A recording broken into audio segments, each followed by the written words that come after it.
Dobry wieczór, witam wszystkich na live na kanale. Dawno nas tutaj nie było. Niedzielny wieczór, godzina 19. Jest ze mną Dawid Kozioł. Cześć, dzień dobry, dobry wieczór, witajcie. Bardzo się cieszę, że jesteście. Mamy w sumie, można powiedzieć, Dawidzie, środek lata, może nie, ale przecież lipiec, niedzielny wieczór i wielu z was mogło robić coś innego, siedzieć na grillu albo nad jeziorem, a jesteście tu z nami, więc za to bardzo dziękujemy. Dzięki wielkie. Napiszcie nam na czacie, może na początek miejsce, miejscowość, miasto czy państwo, z którego z którego nas oglądacie, bo wiem, że ludzie oglądają nas z całego świata, także to będzie bardzo ciekawe. Tak, ja jestem bardzo ciekawy, ile osób się dzisiaj zgromadzi na live'ie, ale też z jakich miejscowości jesteście i skąd docieracie do tych treści, które produkujemy dla was, bo produkujemy je dla was.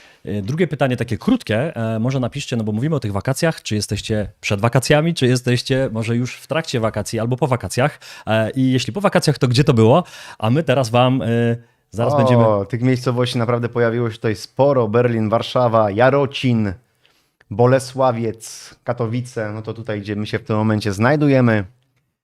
Piotr, dzięki wielkie za twoje powodzenia, które w naszym kierunku ukierunkowałeś, Poznań, Piła, tak to szybko leci, że nie jestem w stanie tego przeczytać. Bardzo, cały świat widzę, że UK, Madryt, Tychy, Kuczyński, Mateusz, po wakacjach, Majorka, to tam gdzie ja. Tak, tam gdzie byłeś. W tym roku akurat byłem na Majorce, Niedawno. w maju, bardzo fajnie, koniec świata, Adam, Romek, Londyn, Gdańsk.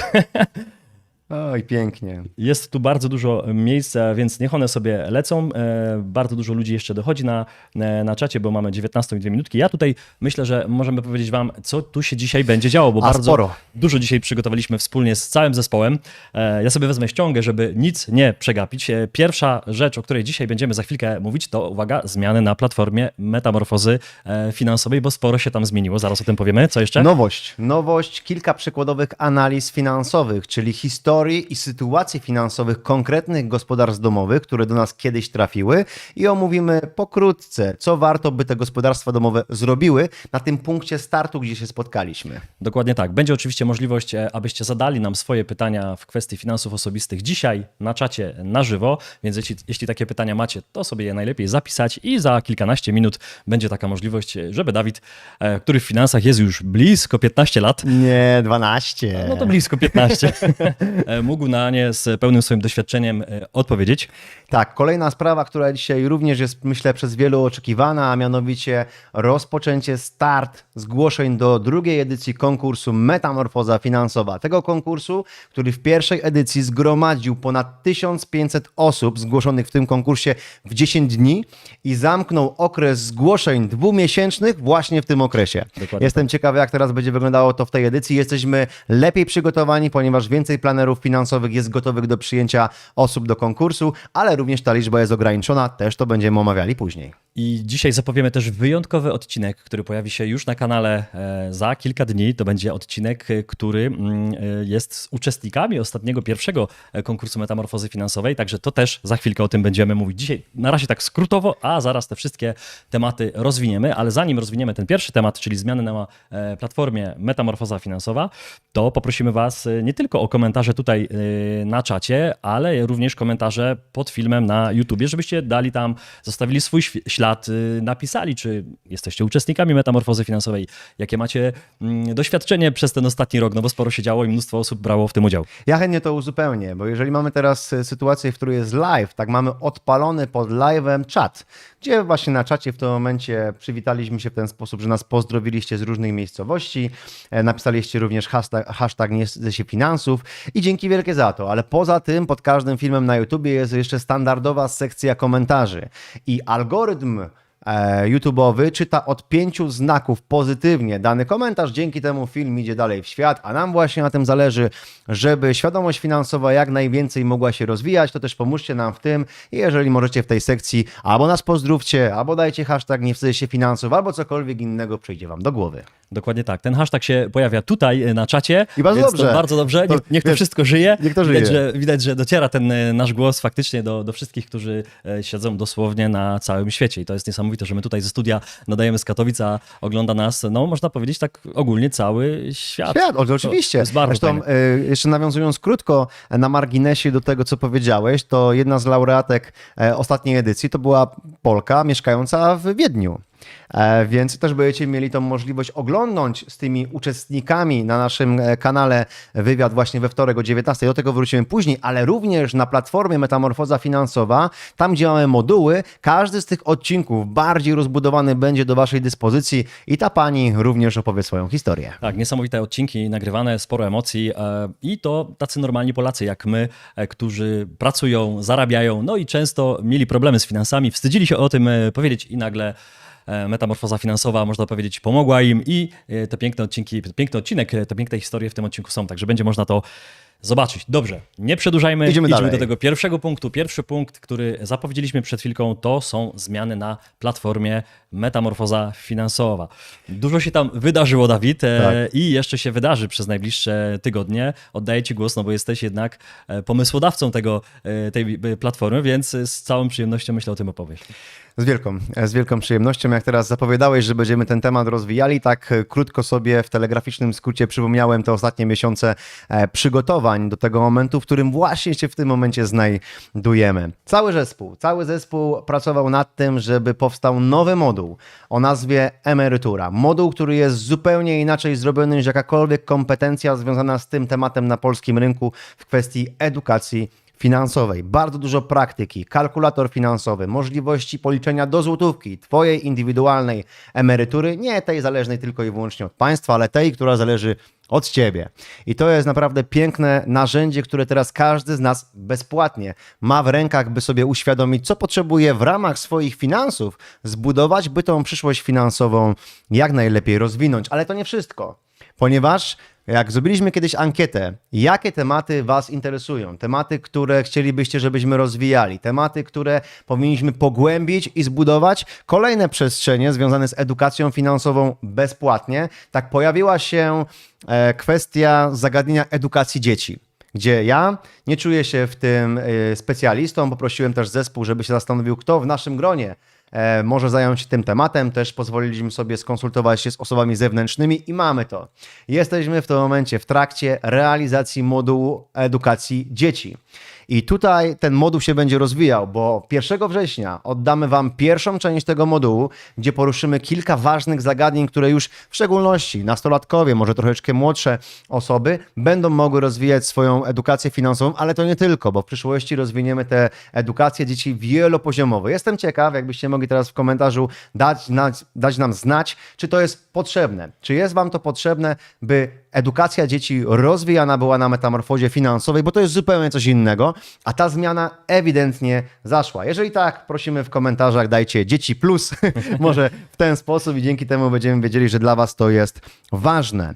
I to nie wszystko, ponieważ Metamorfoza Finansowa to projekt, który będzie stale się rozwijał, zgodnie z potrzebami, które będziecie nam wskazywali. Są różne pomysły, które będziemy realizowali, myślę, że już w kolejnym roku, ale w tym roku skupimy się na tym, by to, co przed nami, konkurs Metamorfozy Finansowej, druga edycja, kilka tysięcy ludzi, myślę, będzie realizowało własną metamorfozę finansową, by ten właśnie proces dopilnować tak, by każdy, kto chce, miał szansę zostać lepszym gospodarzem własnych pieniędzy. Mnóstwo komentarzy się pojawiło, mega potrzebne, Dzieci Plus, to jest to, czego brakuje, świadomość to lepsze decyzje w życiu, no pewnie, że potrzeba, także widać, że faktycznie tutaj to jest strzał w dziesiątkę, ale to nie jest nasz wymysł, tak bym powiedział, tylko to jest wasz pomysł. Już pamiętam na samym początku, rok temu, jak ten pomysł w twojej głowie się urodził i później pędziliśmy dokładnie do tej mety, która była ustawiona na 1 września i chcieliśmy to wszystko dopiąć i to zrobiliśmy, to już wtedy pojawiały się pomysły, chłopaki, zróbcie jeszcze edukację finansową dzieci. I my powiedzieliśmy, ale nie teraz, bo nie zdążymy, ale obiecujemy wam, że będziemy nad tym pracować. Emerytura również się pojawiła,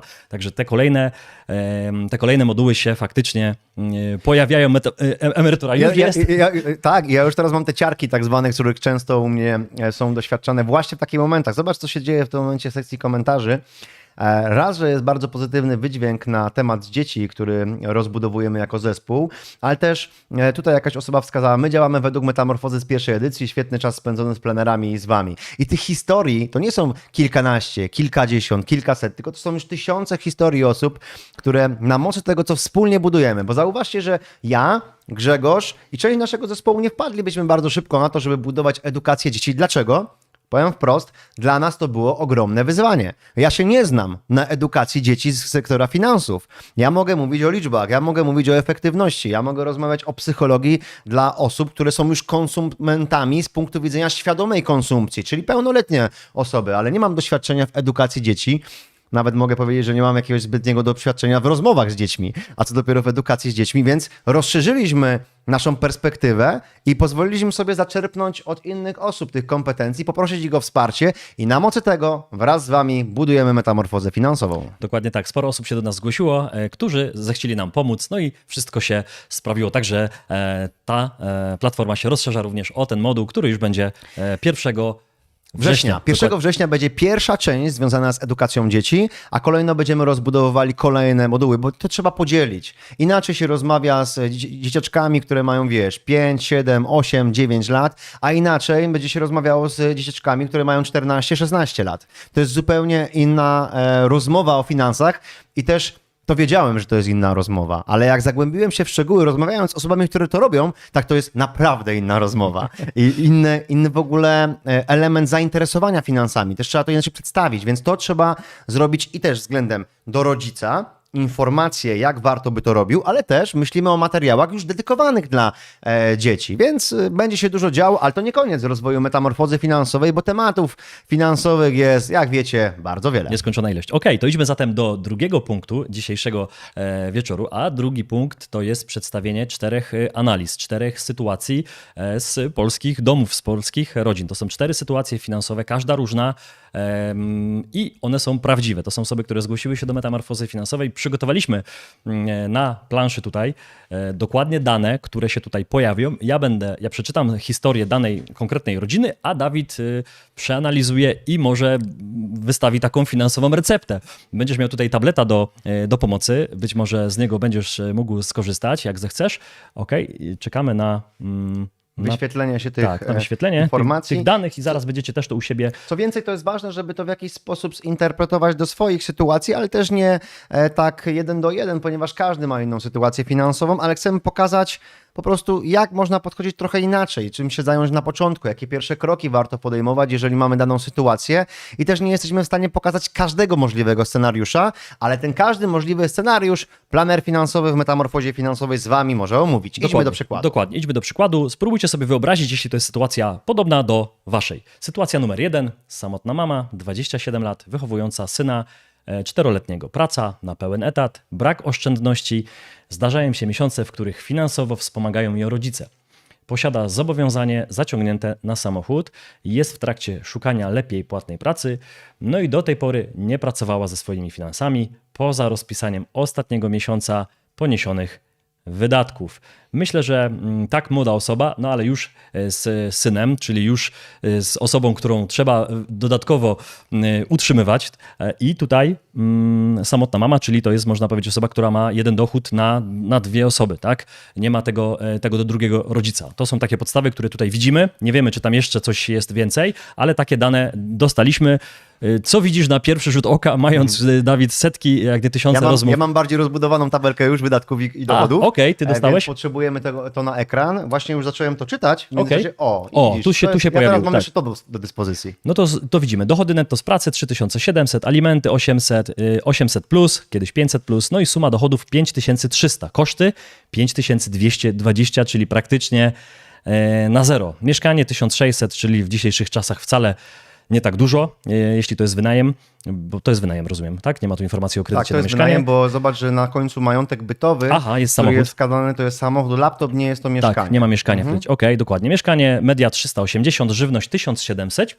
Dosyć dużo, tak mi się wydaje, ale zaraz do tego może wrócimy. Transport 350, ubezpieczenie 0, kredyt gotówkowy 120, dzieci 470, rozrywka 350, nieregularne 150, inne 100, saldo 80, no i nie ma ani rezerwy, ani oszczędności, ani majątku inwestycyjnego. Suma zobowiązań to 5000 zł, czyli kredyt i tam rata u góry, jak pamiętacie, kredyt gotówkowy 120 zł. No i samochód, laptop to jest majątek bytowy tej pani. Pani, tak. tej rodziny. Tej bo rodziny w mamy zasadzie, tak, bo jest syna syn 4-letniego. 4-letni. Mhm. Znaczy tak, no to warto tutaj wspomnieć od razu, że to jest samotna mama, 27 lat, czyli młoda kobieta. Tak. Młoda kobieta, która zarabia, jeżeli chodzi o swój dochód netto z pracy, okolice minimalnej krajowej. Dobrze idzie, w dobrym kierunku idzie, czyli jest w trakcie szukania lepiej płatnej pracy, no bo to jest to, co na pewno warto w jej sytuacji zrobić, tu nie odkryjemy Ameryki, ponieważ zwiększenie dochodu da przestrzeń na to, by poprawić swoją sytuację finansową, z tym, że wielokrotnie w swoim doświadczeniu widziałem takie sytuacje, w której ktoś zwiększył swój dochód, często to widziałem na etapie jak 500 plus wchodziło, ktoś zwiększył znacząco swój dochód, i w następnych miesiącach dalej było to samo saldo, bliskie zeru. Ponieważ często jest tak, że nasz dochód, który rośnie, powoduje nie to, że my zaczynamy gromadzić lepiej środki finansowe, bo nie mamy świadomości, tylko zaczynamy kupować często lepszą perfumę, lepsze kosmetyki. Idziemy w kierunku niektórych ważnych dla nas rzeczy, ale też często zbędnych, o którym zaraz będę mówił. Więc tutaj jest kwestia również tego, że nie tylko zwiększenie dochodu będzie pomocne, ale budowanie świadomości finansowej po stronie wydatków. Kwestia, która zwróciła moją uwagę, taka mocna, jest kwestia żywności. 1700 zł na 2 osoby, no to są wydatki, które mogą tyle wynosić, mogą wynosić mniej i nie lubię podpowiadać komuś typu, to dobra, to jedz za mniejsze pieniądze. Ale to, co tutaj zwrócę uwagę, co wielokrotnie widziałem, to jest różnica między jakościowym, świadomym jedzeniem, a jakościowe jedzenie potrzebuje więcej kosztować, a wydatkowaniem więcej pieniędzy na niejakościowe jedzenie i przy okazji marnotrawstwo. I wielokrotnie marnotrawstwo jedzenia jest w naszych domach. Często możemy to zaobserwować w okresach świątecznych, więc kwestia tej świadomości żywienia, czy ona jest potrzebna? Na pewno z punktu zdrowia jest potrzebna. To sam wiem, ponieważ tą swoją historię 70 kg zrzutu miałem. Więc kwestia świadomości w tym obszarze występuje. I ja dzisiaj jedząc świadomie, jedząc znacznie lepsze produkty, znacznie mniej wydaję, bo jem mniej, bo nie potrzebuję tego aż tyle jeść, jak jadłem kiedyś wcześniej, a jadłem znacznie gorsze produkty. Więc nie dość, że mój portfel jest zupełnie inaczej obciążony, to jeszcze dla mojego zdrowia jest lepiej. Więc to jest coś, co warto, ale nie trzeba, bo każdy podejmuje sam swoje decyzje. Ja mogę tutaj dopowiedzieć, bo wydaje mi się, że może się pojawić zarzut do tego przykładu. Dawid, no ale przecież ceny poszły i jest wszystko tak drogie, gdybyśmy to podzielili przez tygodnie, to jest troszkę ponad 400 zł tylko na tydzień, ale jeśli sytuacja tego wymaga, a tu widzimy, że sytuacja tego wymaga, no to warto się nad każdym punktem pochylić. A niekoniecznie musimy z niego rezygnować. Oczywiście, Bo zauważ że drugą rzecz, do której chciałem nawiązać, bo może to wszystkim da lepszy obraz tego, co chciałem przekazać. Do tej pory nie pracowała ze swoimi finansami. Poza rozpisaniem ostatniego miesiąca poniesionych wydatków. To było napisane, ja mam te 2 tabelki obok siebie wykazane, Tak. co oznacza, że te wydatki, które tutaj widzimy, są z ostatniego miesiąca. To jest za mały okres czasu na jakiekolwiek podsumowanie finansowe. Ty, jeżeli zarabiasz środki finansowe, które są w okolicach twoich wydatków, tak moim zdaniem obligatoryjne jest to, żebyś poświęcił te 5 minut dziennie na to, żeby sprawdzić swoje wydatki. Ile to będzie w skali miesiąca? Niewiele czasu. I jeżeli ty to zrobisz, zbudujesz odpowiednią świadomość. Być może te wszystkie wydatki takie potrzebujesz mieć. Okej, to zbudujesz większą świadomość na podniesienie dochodu. Tak. I tutaj o to w tym chodzi. Jeżeli robiła to pierwszy miesiąc, to dla mnie ta pani trochę lekceważyła kwestię swoich finansów i też biernie podchodziła do finansów. Dlaczego? Zauważmy, miała tutaj furtkę. Zdarzają się miesiące, w których finansowo wspomagają rodzice. Jeżeli ktoś nas wspomaga, zdarzają się takie miesiące, jeżeli ja mam z tyłu głowy, że takie coś może mieć miejsce, tak ja czemu miałbym z tego nie korzystać? Tak, jak już korzystasz, to fajnie jakbyś sobie rozbudował żelazną rezerwę, bo zauważ, że rezerwa jest 0 zł. Tak, zero. Co się dzieje w sytuacji, jeżeli pójdziemy na chorobowe i otrzymamy 20% mniej naszego wynagrodzenia z etatu?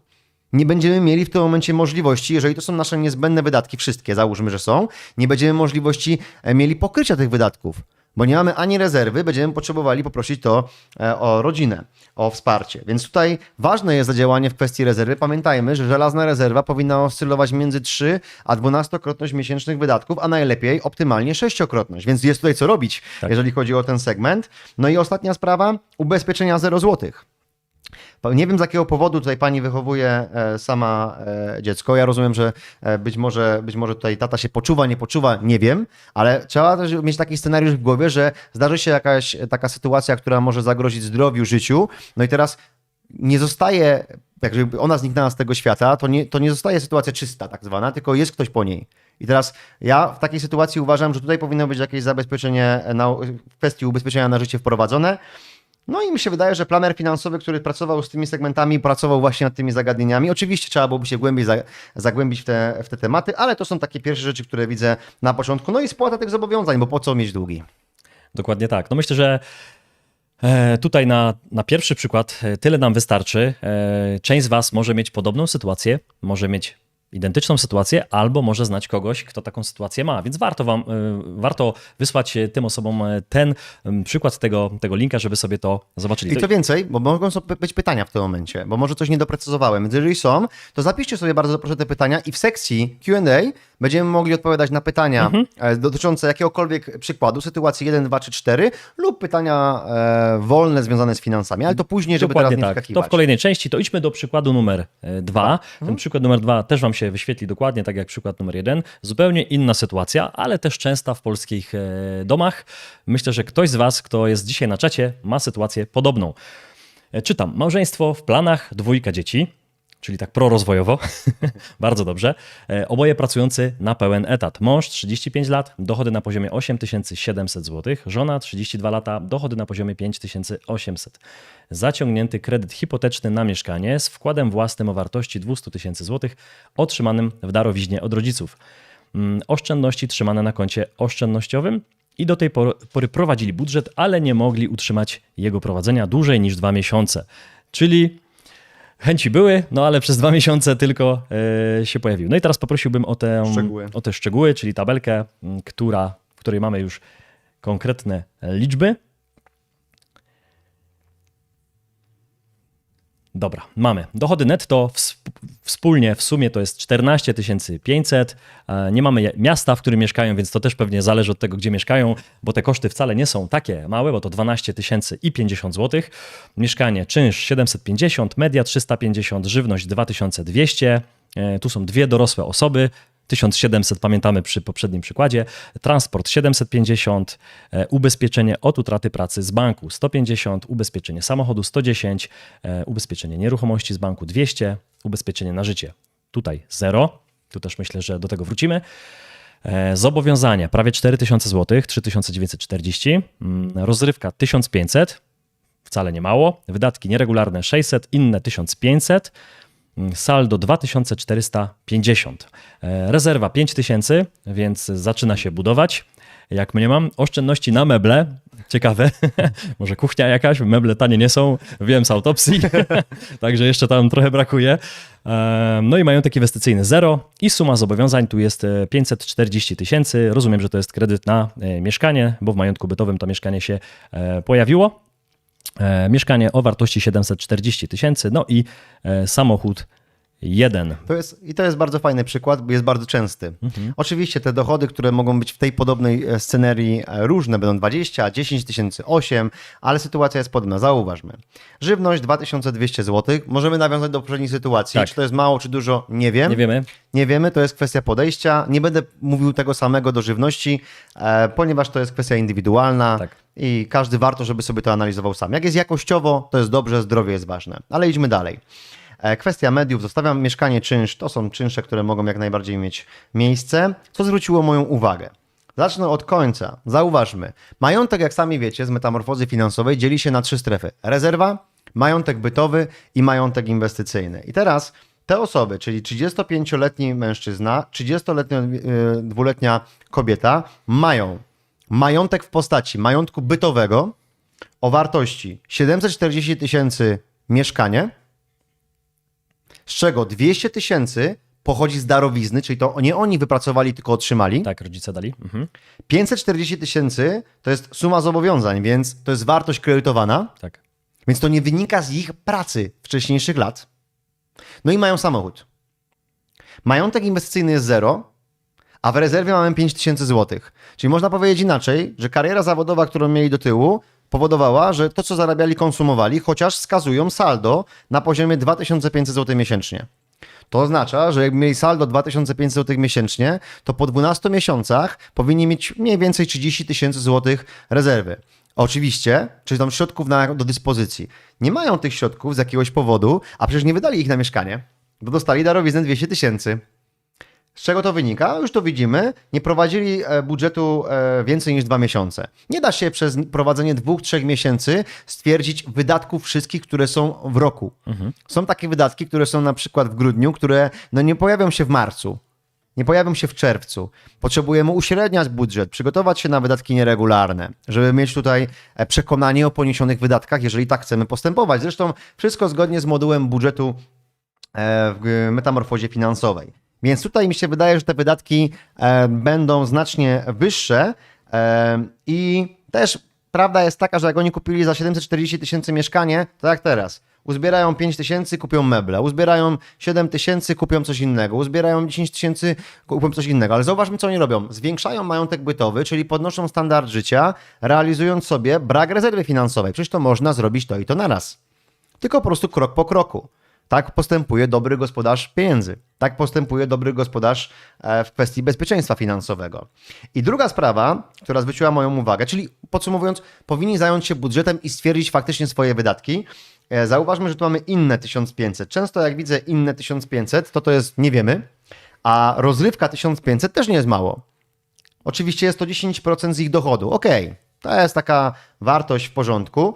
Kredyt kosztuje ich 3900 miesięcznie. Jest to w porządku, bo to mniej więcej jest 30% dochodu, trochę ponad, więc to nie jest jakieś zagrożenie, ale powinni gromadzić środki na rezerwy, a potem zająć się swoją przyszłością, bo oni już 24 lata, 2 lata nie mają, więc to jest taki moment, że warto byłoby coś zrobić w kwestii rezerwy i majątku inwestycyjnego, ale dalej. Kluczowe rzeczy. Ubezpieczenie od utraty pracy z banku. To są w ogóle ciekawe produkty, które banki nam dobijają do kredytu.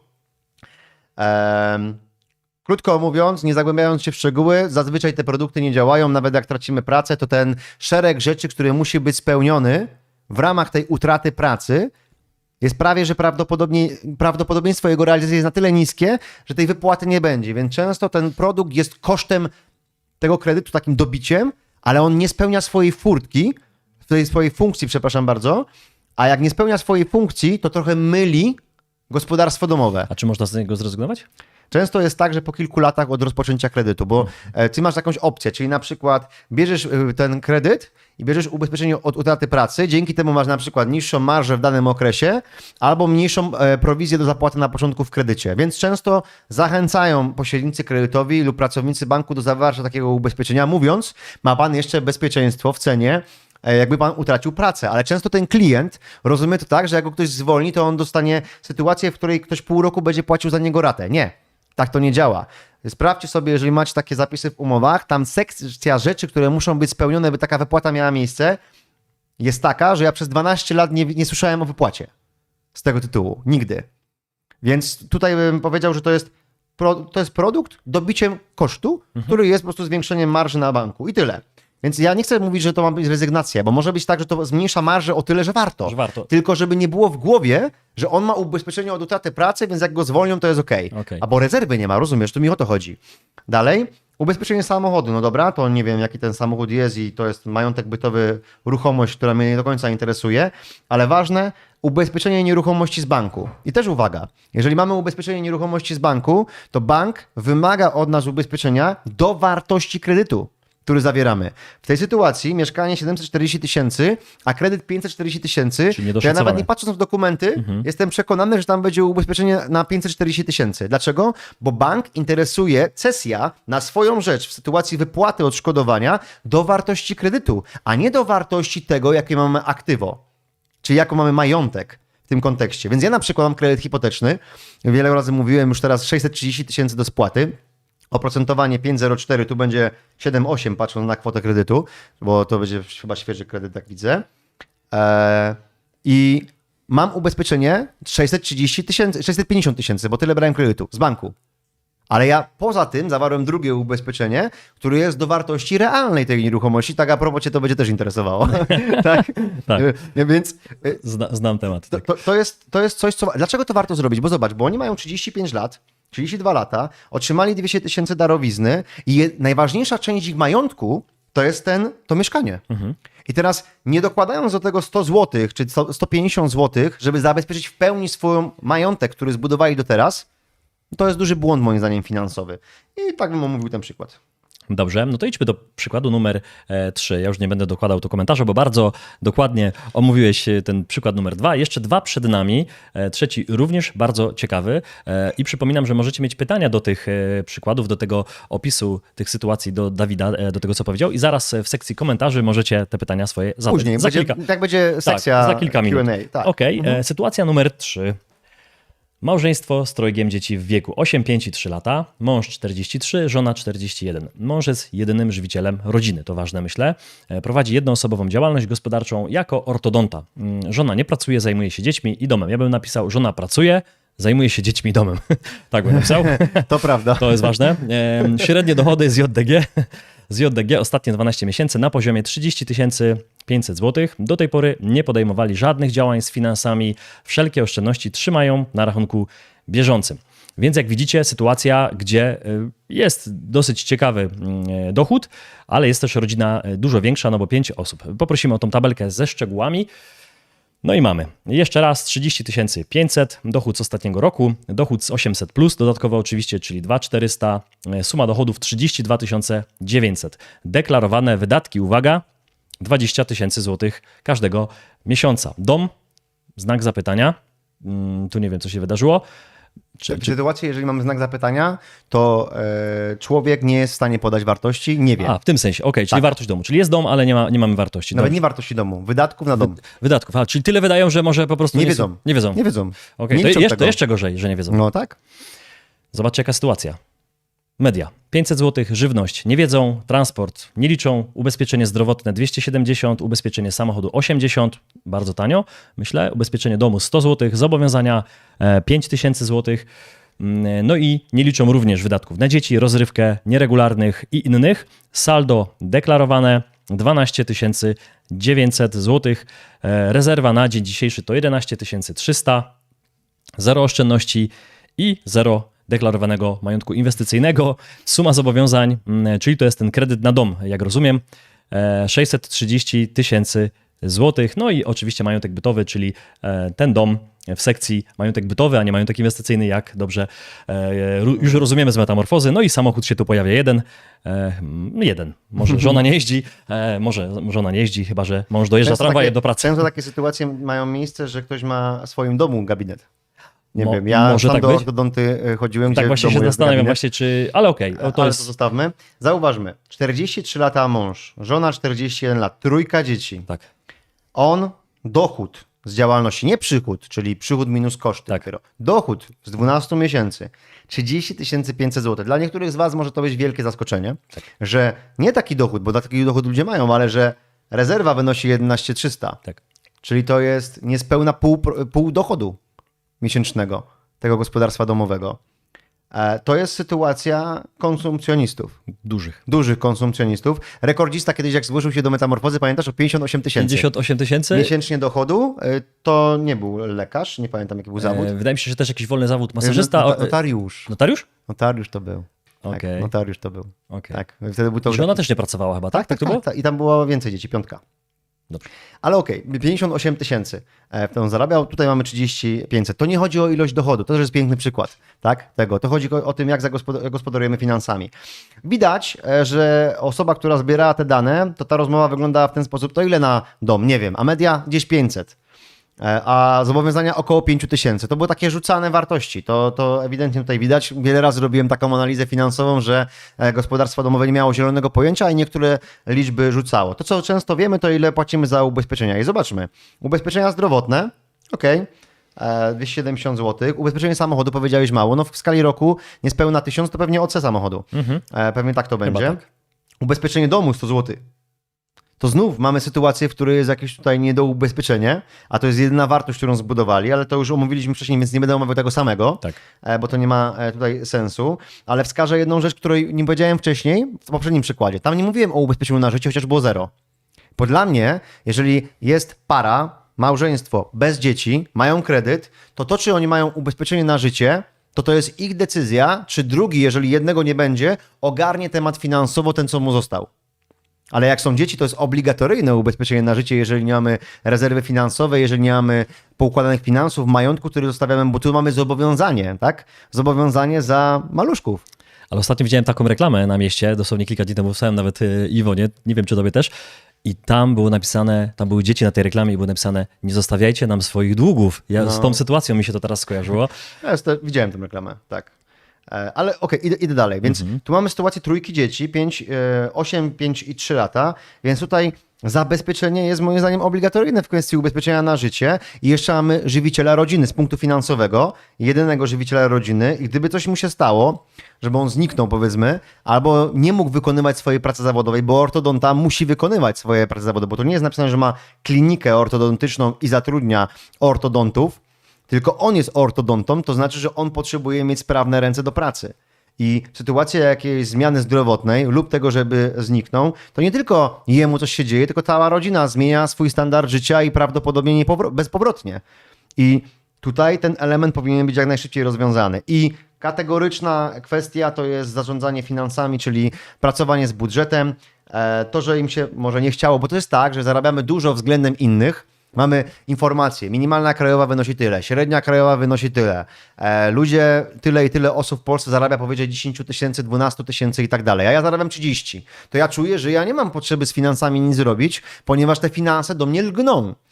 Ja wiele razy słyszałem takie rzeczy, ale to jak widać, potem jeżeli rozpiszemy sobie rezerwa, majątek bytowy, majątek inwestycyjny, to widzimy, że jesteśmy bardziej konsumpcjonistami niż świadomymi finansowo ludźmi. I tutaj potrzebujemy zbadać te rzeczy. Pamiętam, jak jedna z moich klientek mówiła o tym, że wydaje 5 tysięcy miesięcznie na buty i to jest dla niej ok. Dla mnie też to jest ok, ale jak jest rezerwa zbudowana chociaż, tam jej nie było. I w tym przykładzie powinniśmy sobie uświadomić wydatki, podjąć informację, co powinniśmy robić, bo patrzcie, saldo deklarowane 12 900. To oni nawet jednego miesięcznego salda nie mają uzbieranego w rezerwie. Wiesz, tu wakacje, tu nowa sofa, tutaj nowe coś. To się naprawdę uzbiera. Chociaż ci, co może nie zarabiają, tak się tylko, jak to jest możliwe? Naprawdę jest możliwe, bo to nie jest kwestia, ile zarabiamy, tylko jak zarządzamy tym, co zarabiamy. Ktoś kiedyś powiedział, że słowo wystarczy nie dotyczy pieniędzy. Myślę, że to jest dobry przykład właśnie tego i myślę, że tutaj możemy skończyć tę analizę i pójść do ostatniej, do czwartej sytuacji, do czwartego przykładu. Również zupełnie inny niż trzy poprzednie, ale myślę, że też spotykany w polskich domach. Czekamy, aż mi się tutaj wyświetli, żebyśmy zdążyli dzisiaj ze wszystkimi punktami, bo jeszcze trochę przed nami ciekawych rzeczy. Tak. Przykład numer 4 to sytuacja, gdzie małżeństwo oczekuje narodzin dziecka. Czyli w ciąży. Tak, mąż 27 lat, dochody na poziomie 5300, żona 29 lat, dochody na poziomie 4300. W planach zakup nieruchomości, brak zobowiązań, do tej pory nie prowadzili budżetu i część środków zainwestowali w kryptowaluty. Młodzi ludzie, także sporo młodych osób w kryptowaluty inwestuje, jak wiemy. No i wiemy, że oczekują narodzin dziecka. Nie ma tu informacji dokładnie kiedy, no ale kilka miesięcy ta rodzina będzie większa, więc się tam pojawi 800+. To też myślę, że warto, żebyśmy wiedzieli, ale może się to pojawi w tabelce, która zaraz będzie się tu nam wyświetlać. Poproszę operatora o zmianę, żebyśmy mieli... A ja poproszę o nasz zespół, żeby mi komórkę podał, bo będę potrzebował kalkulator. O, będziemy liczyć tutaj. Dobrze. O, mamy dane. Dochody netto tej naszej dwójki 9600 zł, czyli prawie 10 tysięcy. Koszty, brak deklaracji, mieszkanie. No, na razie mamy więcej znaków zapytania niż konkretów. To może przeczytamy tylko to, co podali, czyli ubezpieczenie na życie 150 zł, ubezpieczenie samochodu 250 zł, oszczędności w banku 20 tysięcy złotych, majątek inwestycyjny, czyli te kryptowaluty, tam zainwestowali 5 tysięcy złotych. I to na razie jest wszystko, suma zobowiązań, no nie mamy żadnych kredytów i majątek bytowy wpisany na ten moment tylko samochód. Jasne. Zwrócę uwagę na coś, czego nie zwracałem wcześniej znów. Pierwsza kwestia, no tu mamy znacznie mniej informacji dotyczących wydatków, więc znów budżet domowy, weryfikacja tych danych, by mieć większą świadomość, w szczególności, że przygotowujemy się do kredytu, przygotowujemy się do zakupu, bo mamy w planach zakup nieruchomości, ale jeżeli w planach, a mamy oszczędności 20 tysięcy, a nie 500 tysięcy, to prawdopodobnie będziemy się chcieli posiłkować kredytem. Pytanie, co wkład własny? Wkład własny można kredytować, ale znów mamy w tym momencie większe zobowiązanie i często wyżej oprocentowane. Więc tutaj prawdopodobnie liczą na mieszkanie plus, które tam ma być program wejść, ale czy on wejdzie, to jest dalej pytajnik. Zakładamy, że nie wejdzie, bo nie ma żadnej informacji w tej sprawie. Ubezpieczenie na życie pochwalam. Ubezpieczenie samochodu, zauważmy, że znacznie więcej ich wynosi niż ubezpieczenie na życie, to już nie pochwalam tej proporcji. To jest ciekawe, tak. Absolutnie, ale zauważmy coś, co nie omówiliśmy wcześniej. Rezerwa 0, a oszczędności w banku 20 tysięcy. Czyli to mamy sytuację z naszego podziału majątkowego rezerwa, tu jest żelazna rezerwa jest 0, ale oszczędności na prawdopodobnie przyszłe wydatki 20 tysięcy, czyli niezagospodarowane oszczędności. Dlaczego to jest tak ważne, chociaż to są te same pieniądze? Bo jak zakwalifikujemy dane środki finansowe jako żelazną rezerwę, tak my ich nie bierzemy do analizy, by kupić konkretną rzecz, wydać na wakacje, czy nawet przeznaczyć na mieszkanie. Ponieważ część środków w żelaznej rezerwie powinna być odseparowana od naszych działań finansowych, bo jest to nasza furtka bezpieczeństwa, więc o tym bym z nimi tutaj porozmawiał. I co więcej, przygotowując się do zakupu nieruchomości, oczywiście chcę ją znaleźć, dzisiaj rynek nieruchomości jest taki, to byśmy mogli teraz godzinę omawiać, będą pytania, to będziemy omawiali, ale warto wiedzieć, jak sobie wskazać wartość maksymalnego obciążenia budżetu domowego, raty kredytowej, bo tu mamy kredyt przed sobą. Musimy wiedzieć, jakie mamy wydatki, wiedzieć, jakie jest saldo. Ono chyba nie jest jakieś specjalnie duże, bo mamy tylko oszczędności w banku 20 tysięcy. Nie wiem, jakie były wydatki wcześniej, ale zakładamy, że były w okolicach tego dochodu, ale możemy to policzyć. W kursie Metamorfozy, gdzie mamy moduł emerytura, pokazywałem Wam tam kwestię kalkulatora finansowego. Ja teraz sobie go odpaliłem na komórce, mam aplikację i chcę sobie wbić w tym momencie na 30 lat oprocentowanie 8%, bo mniej więcej tyle dzisiaj jest kredytu, może być 7,5, ale załóżmy 8 i wartość raty maksymalnie 30% dochodu. Załóżmy, że to jest 3000, trochę poniżej 3000. Czyli 3000, jeżeli sobie to wbiję, to moja maksymalny kredyt, który mogę sobie zabrać, by ten parametr 3000 miesięcznie mieć płatności raty, to jest 411 tysięcy złotych. Tylko dzisiaj, ponieważ oprocentowanie jest tak wysokie. Oczywiście, jeżeli wejdzie mieszkanie na start, zmieni się to diametralnie. Dlaczego o tym mówię? Dlatego, że często jest tak, że idziemy do banku, mamy jakieś dochody, nie pokazujemy często naszych wydatków. Deklaracje dajemy jeszcze takie jak tutaj. My nie jemy, nie pijemy, byle nam zdolność wyszła. Tak. Często tak jest. I bank liczy nam zdolność względem tego, co mu wychodzi w ich parametrach. I często ta zdolność względem Twoich możliwości finansowych, comiesięcznej płatności. Co znaczy możliwość finansowa? Nie, że zapłacisz na pewno. Czyli to, że komfortowo z punktu psychologicznego i finansów będziesz w stanie płacić. To jest możliwość. To ty ją sobie musisz policzyć. I zazwyczaj to jest 30% twojego dochodu. Maksymalnie do 40%. Więc w tym przypadku 411 tysięcy wartość kredytu, który możesz zaciągnąć. Jeżeli tak, ograniczasz sobie pole wyboru tego, co możesz kupić. Bo jak pójdziesz do banku, bank ci powie, że masz zdolność na 600. Tak kupisz sobie 5 metrów, 10 metrów kwadratowych więcej, trochę lepszą meblościankę i będziesz miał stres, który nie musiałeś mieć. Dlatego to jest tak ważne, by pracować z finansami i ten przykład mi się wydaje mocno to zilustrował. Ja myślę, że warto te 4 przykłady jakoś na koniec podsumować. Sami widzieliście, że te przykłady są bardzo różne, ale w każdej z tych sytuacji jest jakiś wspólny mianownik. Ze szkoły pamiętamy, że sprowadźmy to do wspólnego mianownika. Myślę, że warto powiedzieć po pierwsze, że nieważne ile zarabiamy, ważne czy tymi pieniędzmi zarządzamy, a jeśli tak, to w jaki sposób, bo widzimy, że czasami zaczynamy zarządzać, zaczynamy coś robić, ale wspomniany zapał sprawia, że po 2 miesiącach już, czy po 3 zapominamy i mówimy, no kiedyś robiliśmy, ale tylko przez 2 miesiące, coś było ważniejszego, żebyśmy faktycznie się tym nie zajmowali. Druga kwestia, zobaczcie, ubezpieczenia, czasami ich w ogóle nie ma, czasami ubezpieczenie samochodu jest ważniejsze niż ubezpieczenie nas samych, w szczególności w sytuacji, kiedy jesteśmy jedynym żywicielem rodziny. I tak jak wspominałeś, że jesteśmy osobą, która pracuje na przykład manualnie rękami. Jaka jest szansa, że złamiemy sobie palec czy rękę i nie będziemy mogli pracować? No, bardzo dużo. Na złamanie, czyli krótkofalowe zmniejszenie możliwości zarobkowych, od tego jest rezerwa. Tego nie ubezpieczamy, bo to nie warto ubezpieczać. Od tego jest rezerwa. Ubezpieczamy tylko poważne zdarzenia, typu inwalidztwo, typu długotrwały proces, że nie pracujesz, 3 lata, ponieważ masz rehabilitację, tak?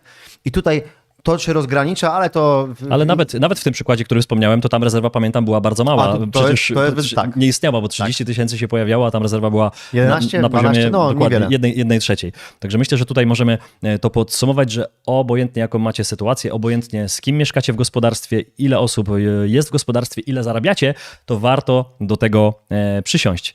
Tak, i tutaj mi się wydaje, że ładnym akcentem możemy zakończyć już kwestię omawiania tych przykładów. Ja proszę o naszą realizację do tego, żeby wrócił czat, żebyśmy mogli również patrzeć na to, co do nas piszecie, bo nie widzieliśmy w tym momencie tego, co pisaliście do nas, dlatego, że mieliśmy na ekranie te przykłady, żeby móc się do nich odnosić. Ja tylko przypomnę, że ci z Was, którzy nie mogą się doczekać, żebyśmy szerzej omówili konkurs metamorfozy finansowej, tak, mamy już, wystartowało nam one page, na którym możemy zarejestrować się do konkursu, czyli metamorfozafinansowa.pl, łamane przez konkurs, tam wszelkie szczegóły i zaznaczając 2 pola zgody, mamy tam zgodę na kontakt z nami, mamy zgodę też regulaminową, te 2 zgody wypełniacie, dostajecie 2 maile, dużo informacji, prezenty, bajery, cały zespół to przygotował, będziemy to potem omawiali, ale chciałem, żebyście już teraz dostali taki sygnał, że to właśnie ma miejsce. Dokładnie tak. Ja myślę, że mogę szerzej też o tym powiedzieć, bo myśleliśmy z całym zespołem, jak Was docenić. Jak docenić Was, którzy dzisiaj tutaj w lipcu jesteście w niedzielę wieczorem na live'ie. No i myśleliśmy, jak Was docenić, jak faktycznie dzisiaj dać Wam, co Wam dać za darmo, co Wam dać bezpłatnie, ale w sumie pomyśleliśmy sobie, kurczę, bezpłatnie? Przecież cała platforma Metamorfozy od roku jest bezpłatnie, więc stwierdziliśmy, że przygotujemy dla Was specjalne bonusy. Bo ciężko jest dać coś bezpłatnie, jak wszystko jest bezpłatnie. Jeśli wszystko jest bezpłatne. I czasami dostawaliśmy pytania, dlaczego to jest za darmo, dlaczego to jest bezpłatnie. I odpowiadaliśmy często, Dawid często odpowiadał, ja często odpowiadałem, no bo możemy to robić i faktycznie część produktów fizycznie produkujemy i za nie płacimy, ale dzisiaj chcieliśmy dać Wam, osobom, które są na czacie, które zgłoszą się dzisiaj, od tej sytuacji, od tego czasu aż do wtorku do godziny 23:59. Jeśli zgłosicie się do konkursu Metamorfozy Finansowej, to przygotowaliśmy dla Was specjalne bonusy. I te bonusy są nie byle jakie, Dawid. Zaraz tutaj nam się to wszystko pojawi na planszy i będziecie mogli... Ja się wczytałem, przepraszam, chwilę w parę komentarzy. A tu wróćmy do nich jeszcze na chwilkę. Tak, możemy do nich wrócić. Bo one nam mogą uciec później, bo jest ich bardzo dużo. Oj, no. Radio. 50 000 zarabia i 50 000 wydaje. Sytuacja zarabia 10 i wydaje 8 000 złotych. To jest pytanie, czy to jest stwierdzenie? Aha, kto jest w lepszej sytuacji, Dawid? Aha, w lepszej sytuacji jest osoba finansowej z punktu widzenia możliwości comiesięcznego gromadzenia majątku. To jest ta osoba, która zarabia 10 000, a wydaje 8, ponieważ jej saldo wynosi 2000, czyli możliwość finansową ma na tym poziomie 2000. Ale inna sprawa jest ta, że ten, kto zarabia 50 i wydaje 50, to prawdopodobnie żyje na wyższym standardzie życia w tym danym momencie. Co oznacza, że z punktu widzenia tego, jak korzysta z tych środków, które ma, co kupuje, nabywa i jak się bawi, można kolokwialnie powiedzieć, to ten, co ma 50, to 50 prawdopodobnie ma trochę lepiej. Ale uważam, że ten, który 2000 gromadzi co miesiąc, bo to w tym przykładzie jest ta sytuacja, to on się bogaci. On się bogaci, a człowiek, który wydaje 50, zarabia 50, to on biednieje, ponieważ jego czas i jego zdolność zarobkowa w pewnym momencie z krzywej wyjdzie w dół, no bo też każdy się w jakiś sposób starzeje. To jest moja odpowiedź na to pytanie. A takie osoby też się zgłaszały właśnie do Metamorfozy. Widzieliście podobne przykłady przed chwilką. Były podobne kwoty wydawane. Następne pytanie. Zobacz, Dawid, co tu się pojawiło. Szkoda, że nie można zadzwonić na żywo. To był pomysł, ale poczekaj, bo pytanie jest inne oznaczone i do niego idźmy. Czy w Metamorfozie będzie coś o krypto albo giełdzie? W samych modułach edukacyjnych na dzisiaj nie jest tworzona edukacja związana ani z kryptowalutami, ani z giełdą papierów wartościowych, bo prawdopodobnie, Bartku, miałeś to na myśli. Ale w jednym i drugim temacie, w jednym i drugim segmencie planerzy finansowi kompetencyjnie są przygotowani do rozmów. Nie wszyscy są przygotowani do rozmowach o kryptowalutach, bo to nie jest z punktu widzenia planera finansowego aspekt zainteresowania. Takich decyzji w organizacji naszej nie podjęliśmy, żeby było. To jest dowolne, czy ktoś się interesuje jako planer, czy nie tym tematem, ale jeżeli chodzi o giełdę papierów wartościowych, jak najbardziej. Dzisiaj mamy 5 modułów na platformie Metamorfoza Finansowa i w przyszłości będą pojawiały się elementy szczegółowych inwestycji, ale w przyszłości zajmujemy się tym, co najważniejsze, a najważniejsze to w naszej ocenie jest to, czym się teraz zajęliśmy i czym zajmować się będziemy niedługo. Poza tym kwestia kryptowalut i kwestia inwestowania na giełdzie, to polecam Ci raz. Jeżeli chodzi o krypto, to kopiowanie ruchu Fila Koniecznego. Jeżeli chodzi o giełdę papierów wartościowych, kurs Tradera 21. Jedną i drugą kwestię znam, rekomenduję, polecam. Jak chcesz się zaangażować, to się angażuj. Druga kwestia możliwa, mnóstwo materiałów na jeden i drugi temat jest na YouTubie. Mnóstwo materiałów, wielu ciekawych ludzi, ale to jest dla osób, które chcą się specjalizować w tych zagadnieniach, a metamorfoza finansowa jest dla każdego. Dla każdej osoby, nie dla tej, która chce to wszystko rozumieć, ogarniać naprawdę trudne, skomplikowane rzeczy, tylko chce być dobrym gospodarzem własnych pieniędzy i do tych osób ten materiał kierujemy. Mamy kolejne pytanie, Dawid, ja je przeczytam. Łukasz S. pyta, na czym w kilku słowach polega ten konkurs? Nie ma sprawy, to jest zagadnienie, które warto omówić na tym live'ie. Po pierwsze, zgłaszając się do konkursu otrzymujecie dziennik Metamorfozy Finansowej, który jest kompatybilną częścią całej platformy Metamorfoza Finansowa. Prowadzi Was krok po kroku w Waszej metamorfozie finansowej. Dodatkowo dzwoni do Was planer finansowy, z którym z Wami się spotyka na 20-30 minut na spotkanie online na Zoomie i mówi Wam, jakie jest Wasze zadanie w konkursie, jakie dane początkowe potrzebujecie uzyskać, uzbierać w Waszym gospodarstwie, które będą podane ocenie. Kolejno trwa Wasza metamorfoza, zmieniają się liczby, zmieniają się aktywa, zmieniają się pasywa. Tego jesteście uczeni w ramach metamorfozy, jeżeli to jeszcze nie są bliskie dla Was pojęcia. Kolejno po 5 miesiącach, a konkretnie po 6 miesiącach od rozpoczęcia jest podsumowanie, co się faktycznie w liczbach zmieniło. Kolejno rozpisujecie, co mentalnie się u Was zmieniło i niezależna kapituła podejmuje decyzję z zbioru danych, które otrzymał planer finansowy, kto wygrał metamorfozę finansową. Oczywiście dla kapituły te wszystkie dane są zaszyfrowane, nie widzą imion, nazwisk, nie widzą takich treści, widzą same zmiany liczbowe, na podstawie tego podejmują stosowne decyzje. Co więcej, każdy uczestnik konkursu ma dostęp do planera finansowego, który jest osobą, która prowadzi go krok po kroku w metamorfozie, jeżeli ten człowiek tego chce. Bo możesz przejść konkurs na 2 sposoby. Sam, w zaciszu domu, tylko z platformą, po jednym kontakcie od planera, ja nie chcę więcej kontaktu, chcę robić sam, rób. Z ostatniego konkursu, jak było 1500 osób, które się zgłosiło w 10 dni do tego konkursu, to 800 zdecydowało się na planera, a 700 nie. I okej. Więc to dla nas jest w porządku, bo ja sam zastanawiałbym się na początku, czy chcę od razu. Ja wiem, że dzisiaj tak, bo ja wiem, co my tu robimy, ale wiem, że ludzie niektórzy nie chcą, więc to jest w porządku, że robisz sobie sam. Druga opcja, masz planera, którym robisz sobie wszystkie rzeczy i konsultujesz te sprawy, tak jak teraz ja konsultowałem te 4 przykłady. Krótko, bardzo krótko, bo no nie znałem tych szczegółów jeszcze bardziej tam głębokich w tych tematach. Tak bym odpowiedział na to pytanie. Mhm. Dobrze, idźmy do kolejnego pytania. Mnóstwo pytań. Szymon Rola. Mam pytanie w kwestii odnośnie zarobków netto, para około 90 do 100 tysięcy netto, koszt zadłużenia 20 około, czyli 20 do 25%. Czy najpierw zadbać o oddłużenie, czy równocześnie oddłużenie i inwestycje? Tak, to jest... Ten temat rozpisałem nawet w książce, do której chciałeś wcześniej nawiązać, bo te kody promocyjne, za chwilę do nich wrócimy. Zaraz do nich wrócimy, ona tu jest obok mnie. Ja znacznie bardziej wolę omawiać to pytania, niż jak to mówi Adam, sprzedawać. Mnie to bardziej wciąga. Tak, mnie to bardziej wciąga. Więc wracając do tego pytania. Ja uważam, że należy robić to równocześnie, ponieważ rozumiem aspekt matematyczny, czyli że jeżeli mamy zadłużenie, które jest oprocentowane nawet 5, 10, 15, 20%, to z punktu widzenia matematycznego najlepiej byłoby jak najszybciej nadpłacać te zobowiązania, żeby ponosić jak najmniejszy koszt. Rozumiem, ale bezpieczeństwo ważniejsze jest niż zysk. Więc jeżeli nie mamy rezerwy, jeżeli nie mamy poukładanych tych finansów z tego punktu widzenia, nie mamy takiego poduszki finansowej, która jest takim aspektem psychologicznym również bardzo ważnym, tak uważam, że podejmujemy inne ruchy i inaczej się czujemy. A przecież w życiu chodzi o to, żeby było łatwo i przyjemnie, a przyjemnie i łatwo jest też wtedy, jak mamy jakieś bezpieczeństwo zbudowane. Więc odpowiedź na to pytanie jest takie, że równocześnie i ja na przykład w ogóle nie nadpłacam swojego zobowiązania, swojego kredytu, ale ja mam 5% oprocentowanie hipoteki. Znacznie więcej zarabiam na kapitale, to już jest inny temat, nie? W tym przykładzie uważam, że równocześnie i tak to podzielić, jak ty dobrze to czujesz robić. Może pół na pół, w zależności, no. Kolejne pytanie, najprawdopodobniej od 22-latka, chyba że pyta o kogoś innego. Czy mając 22 lata warto kupić mieszkanie na kredyt, czy lepiej wynajmować, a później kupić za gotówkę? Czy może mając gotówkę wziąć kredyt na mieszkanie, a gotówkę inwestować? No, ciężko mi odpowiedzieć na to pytanie, bo pytasz mnie o opłacalność finansową, tak to rozumiem, nie? I teraz jest kwestia, co ten 22-latek robi. Ile on zarabia? Czy on w ogóle potrafi obracać kapitałem? Bo jeżeli potrafi obracać kapitałem i z gotówki, którą posiada, a tak rozumiem, że posiada ewentualnie tą gotówkę, potrafi wykręcić więcej środków zysku, potencjału, niż kosztuje go kredyt, to odpowiedź jest oczywista.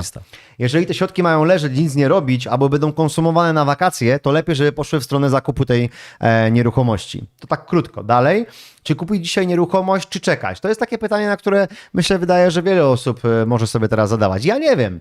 Ja sam nie wiem w tym momencie, bo uważam, że jesteśmy na mocnym szczycie związanym z ceną nieruchomości, a teraz czy znów pójdziemy z punktu socjalu w to, że zrobimy mieszkanie plus, znów dopakujemy ten rynek. Pan Glapiński, co ostatnio powiedział, pan profesor Glapiński, że on nie przewiduje, żeby w tym roku i nawet następnym stopy procentowe poszły w dół. Czyli mamy sytuację, w której 7 aż 8% kredyty hipoteczne będą kosztowały Polaka. te, które będą nowo zaciągane? Jeżeli tak, to w tym momencie dużo kapitału odpłynęło z punktu widzenia zakupów.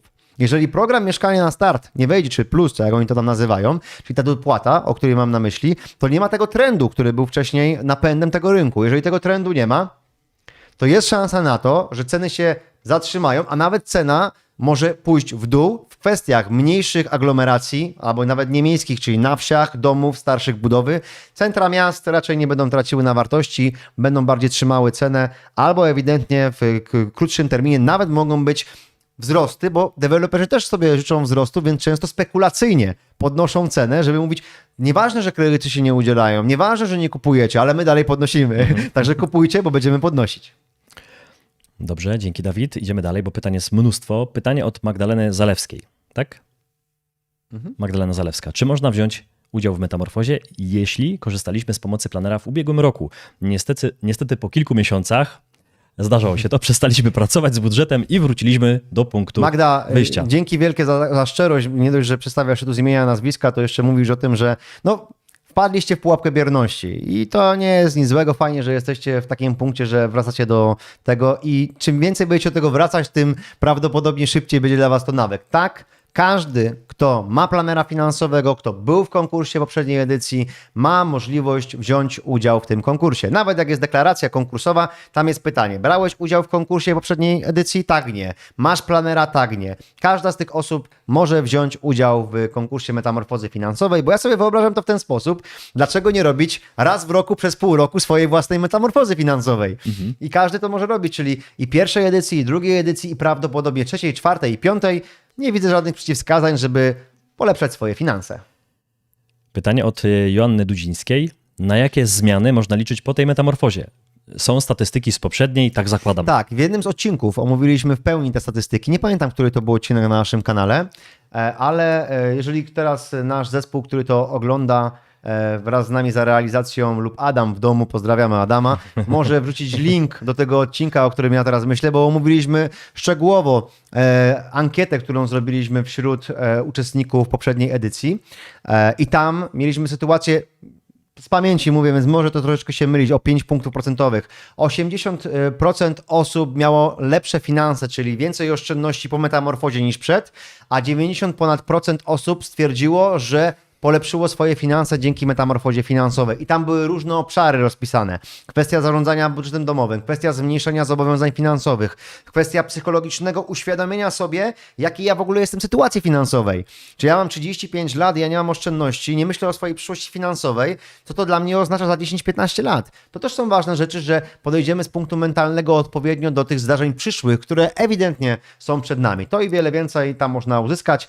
Myślę, że za niedługo ten odcinek tu będzie wklejony w czacie, więc będziesz mógł sobie obejrzeć każdy z was i zobaczyć, o co tam chodziło. Ciapek04. Czy jeżeli jestem na etapie budowy domu, to jest to też dobry moment na metamorfozę finansową? Chodzi głównie o temat oszczędzania i rezerwy, skoro większość kasy idzie na budowę.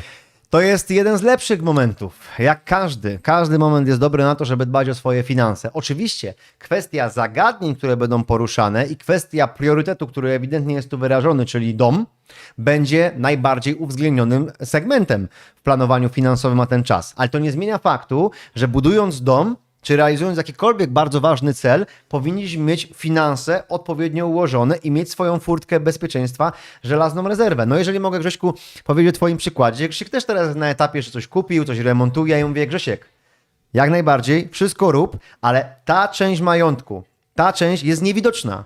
Ty jej nie masz, ona dla ciebie nie istnieje. To jest twoja żelazna rezerwa. I tylko i wyłącznie, jeżeli coś się stanie negatywnego, wtedy rozmyślamy o tym, żeby jej użyć, a na pewno nie kupuj z tego wersalki. Nie, to się wszystko zgadza, jestem na tym etapie. Nie dość, że wszystko kosztuje więcej 30% niż zakładaliśmy, ale przed tym Dawid ostrzegał, bo on już jest po remoncie domu i powiedział, że to, co zakładasz, to jedno, nawet w Excelu idealnie poukładane, ale zobaczysz, że wyjdą rzeczy, o których nawet nie wiedziałeś, że istnieją. Tak, no jak robisz to pierwszy raz, To jest tak z finansami. Dokładnie tak jest i mniej więcej 30% więcej kapitału potrzebowaliśmy. Poproszę o wodę, jeżeli mogę. Ja sobie tak pozwolę tutaj. Następne pytanie. Maria Rutkowska. Kiedy otrzymam odpowiedź, Tak, kiedy otrzymam odpowiedź, czy zostałam przyjęta do konkursu. Po poprawnym uzupełnieniu formularzu, tam powinien się pojawić taki komunikat na zielono, że formularz został wysłany poprawnie, zaraz pod. Jeżeli on został wysłany, no to w tym momencie powinniście otrzymać e-mail. Pierwszy e-mail, potem jest drugi e-mail z prezentem i trzeci e-mail jutro będzie z prezentem, tak jeszcze wyprzedzam same sytuację. prezenty. Ale jeżeli te maile nie przyjdą z jakiegokolwiek powodu, w pierwszym mailu w ogóle jest moje przywitanie, jest filmik, jest przywitanie i powiedziane jest, co się teraz będzie działo krok po kroku. Jeżeli to nie przyjdzie, zobaczcie do spamu, bo być może tam wpadło. Jak to nie przyjdzie, w zakładce kontakt na metamorfozafinansowa.pl jest e-mail biuro@metamorfozafinansowa.pl, jak pamiętam. Napiszcie swój e-mail, który użyliście do rejestracji, swój numer telefonu i postaramy się z punktu widzenia administracji konkursowej rozwiązać ewentualne to wyzwanie. Alina S. Nigdy nie miałam żadnego kredytu, choć mocno naciskali. Ciekawi mnie, kto naciskał, czy banki, czy znajomi, czy rodzina. Od młodych lat wiedziałam, że trzeba zawalczyć o swoją przyszłość. Dziś mam spokój w sercu, potrafię zarządzać swoim portfelem i tego uczę wnuka. Bardzo Ale ładnie. Bardzo ładnie, no. Alina, bardzo to jest inspirujące. I cieszę się, że tak to jest. A teraz wnuka będziemy, mam nadzieję, że my również uczyli od września, również w nowym module edukacyjnym dzieci, że damy tam cegiełkę o tej edukacji. Mam taką nadzieję. Myślę, że warto w ogóle się uczyć. Ja może powiem o tej historii. Wrócimy za chwilę do pytań. Tak. Na chwilę sobie zrobimy tutaj przerwę od pytań, bo jeszcze mamy tu parę punktów do powiedzenia i znów wrócimy do pytań. Dobra, to a teraz twoja historia. to zostawiam pytania teraz. A historia krótka a propos wnuka. Nie wiem, czy to nie jest ten sam, bo ostatnio pojawiła się historia, która mną tak pozytywnie wstrząsnęła na plus. To jest podobno najmłodszy nasz widz, który ma, nie wiem, 12-14 lat i on pojawił się ostatnio u Kasi Szewczyk, którą znacie. No i tam były książki. No i on sobie tą książkę moją zakupił. Kasia mnie poinformowała. Ja stwierdziłem, kurczę, taki młody widz, to ja nie chcę, żeby on kupił książkę, ja po prostu mu tą książkę daruję. I poinformowałem Kasię, że ja poproszę o numer telefonu, ja chętnie, no nie mogłem się spotkać osobiście, więc niestety musiałem przelew wysłać, ale wysłałem i mówię, ja bardzo chętnie zwrócę te pieniądze temu młodemu człowiekowi, no bo jak w takim wieku zainwestował, to ja nagrodzę, zachęci za to, że nas ogląda. I wiecie, co się wydarzyło? Ten wnuk, bo był z babcią tam, on kupił za te pieniądze zwrócone swoją pierwszą srebrną monetę. Więc takich młodych ludzi, którzy uczą się czy od swojej babci, czy z naszego kanału, czy od Kasi, czy od wszystkich ludzi inwestowania od samego początku w tak młodym wieku, bardzo to jest inspirujące. Tak, to jest inspirująca ja historia. Też się przypomina historia z InvestCaps, gdzie przyszedł ten młody człowiek, który powiedział, że ma 15-16 lat. Tak, 16-latek. Zapytałem, kiedy ma 18 urodziny, dostał zadanie, dostał wpis do książki i żeby się zgłosił z numer telefonu, chyba tam Pamiętam, dałem. tak, było kilku takich, nawet byli 17-18-latkowie, którzy, uwaga, nam mówili takie zdanie, które w ogóle nie rozumiałem. Oni mówią, szkoda, że tak późno tutaj przyszedłem. A ja mówię, 17-latek. 17-latek, który... Ja wtedy jeszcze w CS-a grałem, nie? Tak. 8 godzin dziennie w tym wieku. Ale dobrze. O, proszę bardzo, Alina napisała, to ten sam wnuk Darek. Wow, czyli to jest ta historia. Serduszka się pojawiły i kciuki. No to widzicie, to jest ta historia. Ja skojarzyłem, że to może najprawdopodobniej być to. Także pozdrawiam, Alina, ciebie i wnuka Darka. Pytanie było tylko tutaj, ile trwa live. Jeszcze z 25 minut z pytaniami będziemy zamykali, myślę, live, żeby tutaj nie przedłużać wam tego, ale jeszcze kilka ciekawych rzeczy. Wracając do tego, co Adam zawsze tutaj nam nawiązuje, że dać informację, dajmy tą informację. Tak. Marketing musi być spełniony, ale też wiem, że niektóre osoby na to czekają, więc powiedzmy to jeszcze raz teraz w pełni, bo Dokładnie. poszliśmy w te pytania i zupełnie zapomnieliśmy o tym. Dokładnie tak. Chcieliśmy was docenić osoby, które tutaj dzisiaj są na live, które siedzą i które już już ponad od godziny siedzą i słuchają naszych odpowiedzi na pytania i tej historii całej z metamorfozą. No i stwierdziliśmy, że chcieliśmy wam dać coś bezpłatnie, ale później Dawid mówi, ale jak bezpłatnie? Przecież Kuszu, cała platforma jest bezpłatnie, więc my bezpłatnie rozdajemy już od roku. No to stwierdziliśmy, że bezpłatnie nie, no to zróbmy jakieś bonusy dla was. I te bonusy się pojawiły i one są następujące. Tutaj na ekranie, na części ekranu pojawiły się bonusy, które są dla was. I to jest, uwaga, to jest, Dawid, Pierwsza rzecz, czyli w ogóle nowość. tak, od tego momentu startuje sprzedaż apteczki finansowej, pierwszego tego typu produktu w Polsce, organizera w pewien sposób finansów, dokumentów finansowych osobistych. Bardzo ładna rzecz. Jak sobie wejdziecie na apteczkafinansowa.pl, tam zobaczycie wiele szczegółów. Zespół nad tym naprawdę długo pracował, żeby tak to wyglądało. Bardzo jakościowy produkt. Do tego jeszcze będzie dołączona cały poradnik dotyczący, jak układać finanse w kwestii dokumentów, zagadnień takich najważniejszych. Kwestia testamentu, kwestia zobowiązań, kwestia inwestycji, oszczędności, ostatniej woli. Wielu rzeczy, które warto zadbać. I w ogóle ładne to jest. Chciałem o tym powiedzieć, że to jest bardzo fajny produkt i już dzisiaj jest dostępny w sprzedaży i w sumie najniższej cenie w historii, bo potem będzie 147 zł w niektórych okresach promocyjnych ze 197, Tak. bo wiem, że będą jeszcze promocje, bo to wiem. Będą, tak. Ze 197 będą promocje na 147 i to jest w sumie najniższa cena historyczna. Wiem, że jeszcze na konferencji u Ciebie ma Dokładnie być tak. taka. I to jest koniec, bo potem będzie 147, więc to jest taki ukłon w tym kierunku. Z książką mamy też pakiet tego poradnika i tej apteczki za 170 zł. No i książka Metamorfoza finansowa, no to jest 67 zł, czyli cena startowa. Taka była też książki, jak startowaliśmy w To była tamtym roku. przedsprzedaż faktycznie, jak jeszcze książki nie było fizycznie, ale to było zaufanie. Pytanie od Mr. Sisidora. Co jest w tym organizerze? To jest bardzo dobre pytanie. Dobrze. Apteczka to jest w ogóle coś, co my sami chcieliśmy mieć w domu, a nie było takiego produktu na rynku, więc stworzyliśmy. Okej, czyli tak, jest to bardzo jakościowo wykonany segregator, taki twardy, to mogę powiedzieć, że takim się nie spotkałem wcześniej, no i fajny jest. W środku są takie przekładki, zabezpieczenie życia i zdrowia. Na tej przekładce wpisujemy sobie listę dokumentów, którą tu wpinamy i są najważniejsze przydatne informacje, które w tym zagadnieniu warto ująć, o których nie wolno zapomnieć. Rozwinięcie każdego takiego elementu jest w tym poradniku, który ten poradnik będzie miał kilkadziesiąt stron i każdy z tych segmentów będzie szczegółowo omówiony, co tam powinno być zawarte. Jak powinniśmy podejść do różnych elementów, które tutaj są uwzględnione. Następnie zabezpieczenie majątku. Znów to samo, czyli na co zwracać uwagę szczegółową. To na przykład pamiętaj, by okresowo weryfikować sumę ubezpieczenia w związku ze zmianą wartości Twojego majątku. Dzisiaj o tym mówiliśmy, czyli Mówiliśmy kwestia o tym. ubezpieczenia domu. Zmiana na przykład kwestii przeglądu w domu. Jakie przeglądy w domu należy wykonywać? Potem mamy rodzaj dokumentacji dotyczący emerytury. Kwestia zobowiązań finansowych. To też jest bardzo ważna sprawa, jak z nim pracować i jak je w ogóle po kolei spłacać, bo też są takie rzeczy, w module długi są uwzględnione, ale żeby mieć porządek w tym. Inwestycje i oszczędności. Czyli akty notarialne się tu pojawią. O Za nie, chwilę. dalej są, dalej. Akty notarialne Tak. są osobno, zupełnie. Bo w inwestycjach na przykład kwestia tego, że masz kilka elementów, gdzie trzymasz środki finansowe, jesteś tym ortodontą, o którym mówiliśmy, załóżmy, ma więcej środków, a żona nawet nie ma pojęcia. Nie ma pojęcia. Albo Ile jest takich sytuacji, że w bankach są pootwierane konta, ludzie tam mają środki, żona lub mąż nie mają o tym pojęcia, coś się stanie i te środki tam po prostu są martwe. Tak, to prawda. I to też są sytuacje, które no, warto mieć rozwiązane w domu. Następna po aktach notarialnych są dokumenty zawodowe i firmowe, jakieś najważniejsze, jeżeli trzeba. Znów podpowiedzi, co ma się tam znaleźć. Pozostałe umowy, jeszcze tu jest ciekawa rzecz, zaraz do niej dojdę. Twój testament. Poza testamentem może być ostatnia wola, typu ja chcę mieć na pogrzebie taką i taką sytuację, proszę moja rodzina, zróbcie to i to, nie? To dokładnie. jest bardzo fajne. Tak.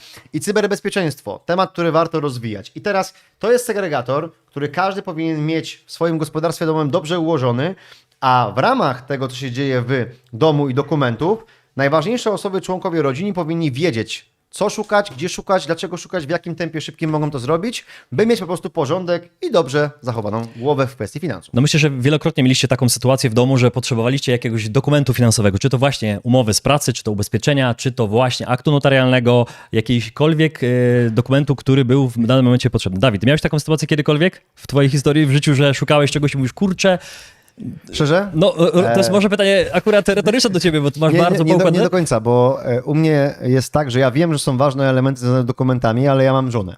Żonę, która jest księgową i księgową bardzo poukładaną w dokumentach, więc kwestie dokumentów, segregatorów, rzeczy to Kinga sobie ogarnia. I jak ja coś chcę znaleźć, co jest nie w segmencie najważniejszych informacji, bo oboje wiemy, gdzie są najważniejsze informacje, ale poza tym ja mam dokumentację, wiesz, chyba z 20 segregatorów.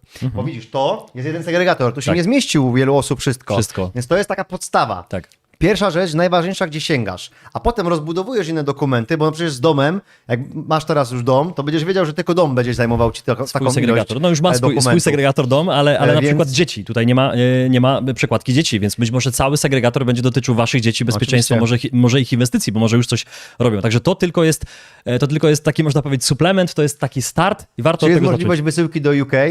Nie mam pojęcia, Adam, proszę odpisz, ale już Iwona widzę, że kiwa, zespół nam kiwa, że tak. Jeżeli, powiem wam tak, jeżeli nie będzie takiej możliwości, takiej systemowej, żeby gdzieś wysłać, po prostu nie będzie takiej możliwości, to wiadomo, że PDF, gdzie jest te informacje, wyślemy mailem, bo to nie problem, ale napiszcie do nas też potem, jakby nie było takiej możliwości gdzieś kupić, to my po prostu zorganizujemy tą wysyłkę, tak poza konkursem, bo chcemy, żeby te materiały docierały tylko tam, gdzie wy jesteście, więc to jakoś ogarniemy. Mam nadzieję, nasz zespół ogarnie, uśmiecham się do was, więc to się jakoś wydarzy. Okej. Nawet się pojawiło pytanie, czy wysyłka do USA jest możliwa, także już będziemy na innych Zdobywamy kontynentach. Stany Zjednoczone. Tak, lecimy do Stanów, lecimy do Dubaju. Jeszcze takie prośba, jakby ktoś kiedyś was widział taki produkt, czyli coś takiego. Nie, że ktoś mówi, że ja mam teczkę i tak sobie ją stwórz, ale produkt, fizyczny taki produkt, bo najważniejszą wartością jest też ten PDF. To też pomaga, ale PDF to wiem, że takie są tworzone, nie wiem, czy tak rozbudowane, ale takie coś, czy widzieliście kiedyś na rynku, nie tylko w Polsce, dajcie nam znać, bo my nie znaleźliśmy. Szukaliśmy długo, szukaliśmy też nazwy, pomysł jest... Twój? Nie, pomysł nazwy jest mój, ale pomysł w ogóle apteczki jest Konrada i mój i twój, także... nie wiem, czy Rafała, no Jeszcze zespołu kogoś. ogólnie, Zespołu, także wspólnie w sumie stworzyliśmy coś, czego nie ma, czego sami potrzebowaliśmy, a widzimy po czacie, że wy również tego potrzebujecie i fajnie, że... A największą część PDF-a pisze Iwona. Tak, która z nami jest w studiu dzisiaj również. Tak. Jedna z... Cieszymy się z tego produktu, ale też ważne, żebyście wiedzieli, że my te produkty robimy po to, żeby dostarczyć materiały, które są jakościowe na rynek, ale też środki finansowe, które z tego mamy, pozwalają nam na produkcję metamorfozy finansowej, bo to realnie rzecz biorąc jakieś tam środki kosztuje, nie? Dokładnie I to też tak. warto No i to jest powiedzieć. Dobrze, że o tym wspomniałeś. Okej, myślę, Adam, mam nadzieję, że jesteś zadowolony, więc jak tak, napisz nam, czy wszystko poszło dobrze, a my przejdźmy już do dalszej merytoryki. do następnego punktu. Następny punkt to jest odcinek, zapowiedź odcinka specjalnego, który pojawi się na naszym kanale już we wtorek. We wtorek, jak dobrze O liczę 19. sobie, to jest 9 lipca o 19. I co to za specjalny odcinek? Ja powiem, że to jest odcinek z trójką. Gości. Zwycięzcy, trójką gości naszych widzów kanału. Właśnie, to jest To są fajne. widzowie kanału w ogóle. To jest, Pamiętam, to jak jest piękne. wymyśliliśmy sobie, żeby nagrywać odcinki z widzami kanału. Tak. I to jest fajne, że to nie dość, że są osoby, które przeszły metamorfozę finansową wraz z planerami finansowymi, zrobili własne rewolucje związane z finansami, dalej kontynuują to w sposób ewolucyjny, ale co więcej, są to osoby, które zwyciężyły. Wyszły na scenę na Invest Cup, przy 2200 ludzi odebrali swoje nagrody. Ja pamiętam, jak to robiło wrażenie na nich. Też odcinek jest na kanale, jakbyście chcieli zobaczyć, jak wyglądało debata z traderem i potem było rozdanie nagród właśnie na Invest Cupsach. To będzie bardzo podobny scenariusz za rok na tej scenie rozstrzygnięcia tego konkursu, ale w tym nagraniu zobaczycie historię, co oni pokonywali, jaką kompetencję uzyskali dzięki metamorfozie i we wtorek będą skróty. My będziemy omawiali skróty związane z tymi 3 nagraniami i będziecie mogli to zobaczyć o 19, co gorąco polecamy, ale na platformie Metamorfoza Finansowa będą pełne odcinki do dyspozycji, będziecie mogli sobie każdy z tych osób obejrzeć całość tego materiału i do tego czasu, gdzie wystartuje 19 ten odcinek. Tak. Kilka godzin później wszystkie te promocje, które widzieliście, się skończą, bo to są tylko dla tych osób, które zapiszą się do konkursu.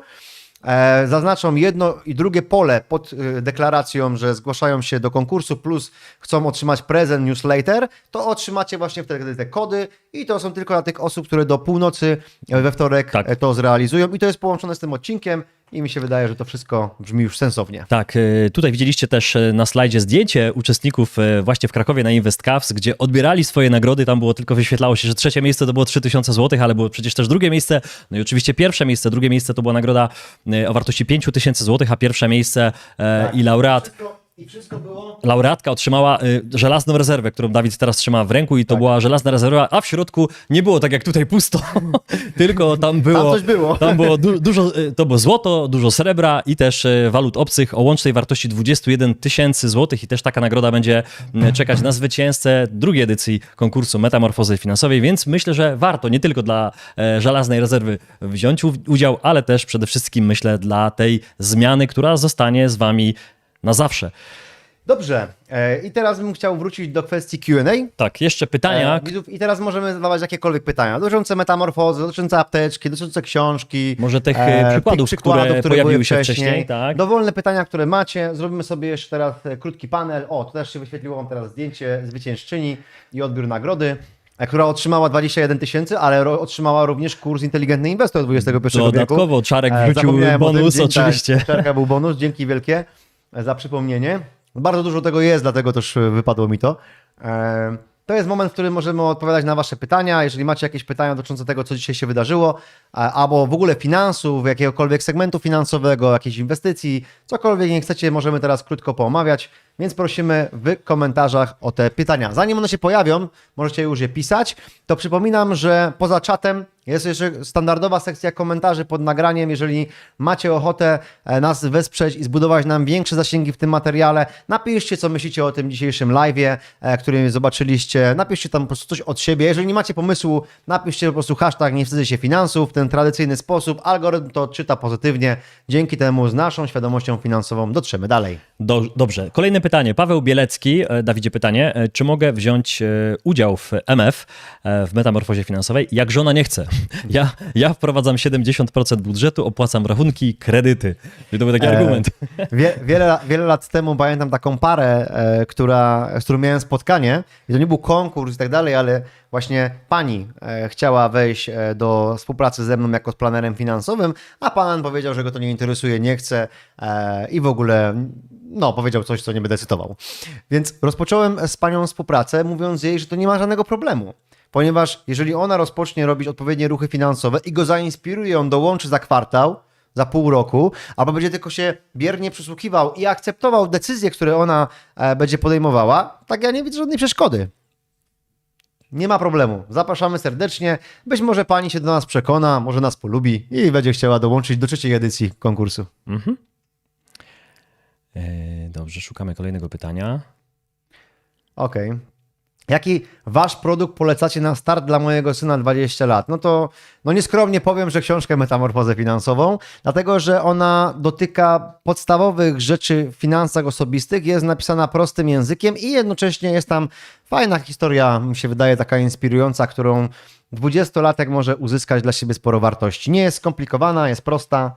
Mi się wydaje, że jak najbardziej to jest kierunek jest tak napisana, żeby każdy, kto nigdy nie miał do czynienia z finansami osobistymi, z finansami, mógł z niej wynieść wartość. I tu jest ta czarna książka, czarna księga mądrości finansowej, tak ją mogę nazwać. Dużo mądrości dla 20-latka i nie tylko, bo tej wiedzy... No i żeby obejrzał jeszcze nasze materiały wcześniejsze, nie? Tak. Bo jak wiecie, my bardzo dużo kompetencji przekazaliśmy w kilkudziesięciu materiałach w cyklu Finansowo Zależni na kanale i tam naprawdę jest sporo treści, która jest za darmo, można obejrzeć też przyjemnie, a książkę można kupić, nie trzeba. Bartek, czy w wieku 28 lat warto iść na studia na analitykę finansową? Czy studia ekonomiczne dużo dają? Myślę, że Dawid, ty się możesz wypowiedzieć, bo byłeś chyba nie na jednych, jak dobrze pamiętam, a na 2 uczelniach.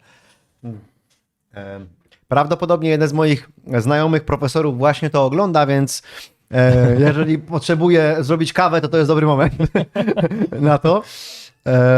Tak, kończyłem 2 wyższe szkoły, Uniwersytet Ekonomiczny w Katowicach i Wyższą Szkołę Prawa i Finansów w Bielsku-Białej, kierunki finanse i rachunkowość i finanse zarządcze.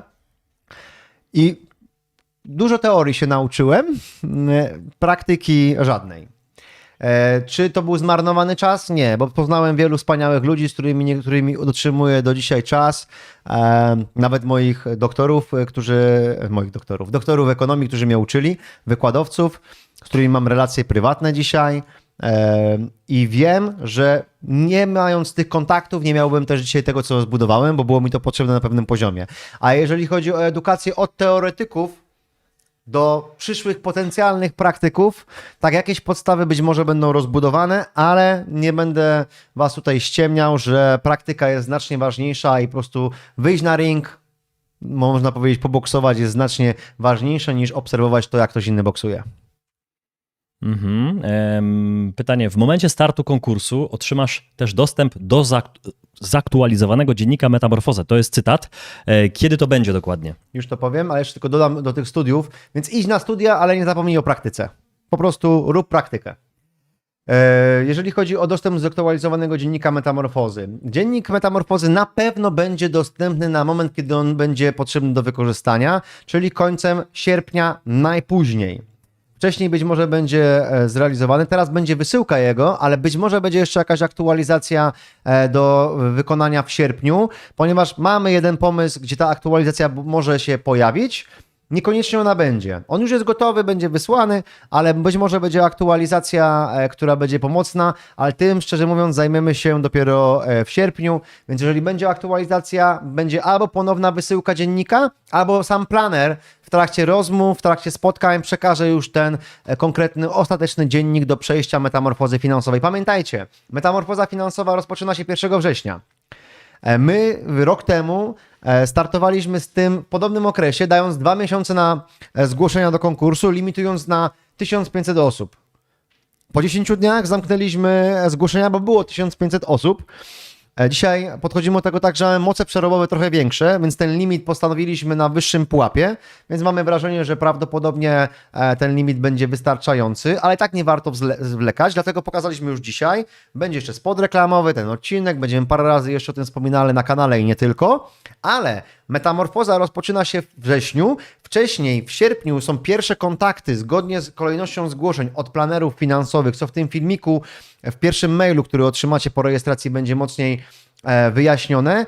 We wrześniu zbieracie podstawowe dane początkowe, żeby nie było tych pytajników, które widzieliście w tych przykładach. Tych pytajników trzeba się pozbyć. Tam trzeba mieć konkretne informacje, konkretne rzeczy. Planerzy to wyjaśnią, a wyzwanie związane z finansami będzie oceniane od października do marca, czyli w okresie 5-miesięcznym. Dlatego dziennik będzie bardzo potrzebny na koniec sierpnia, a tam wtedy na pewno będzie aktualny.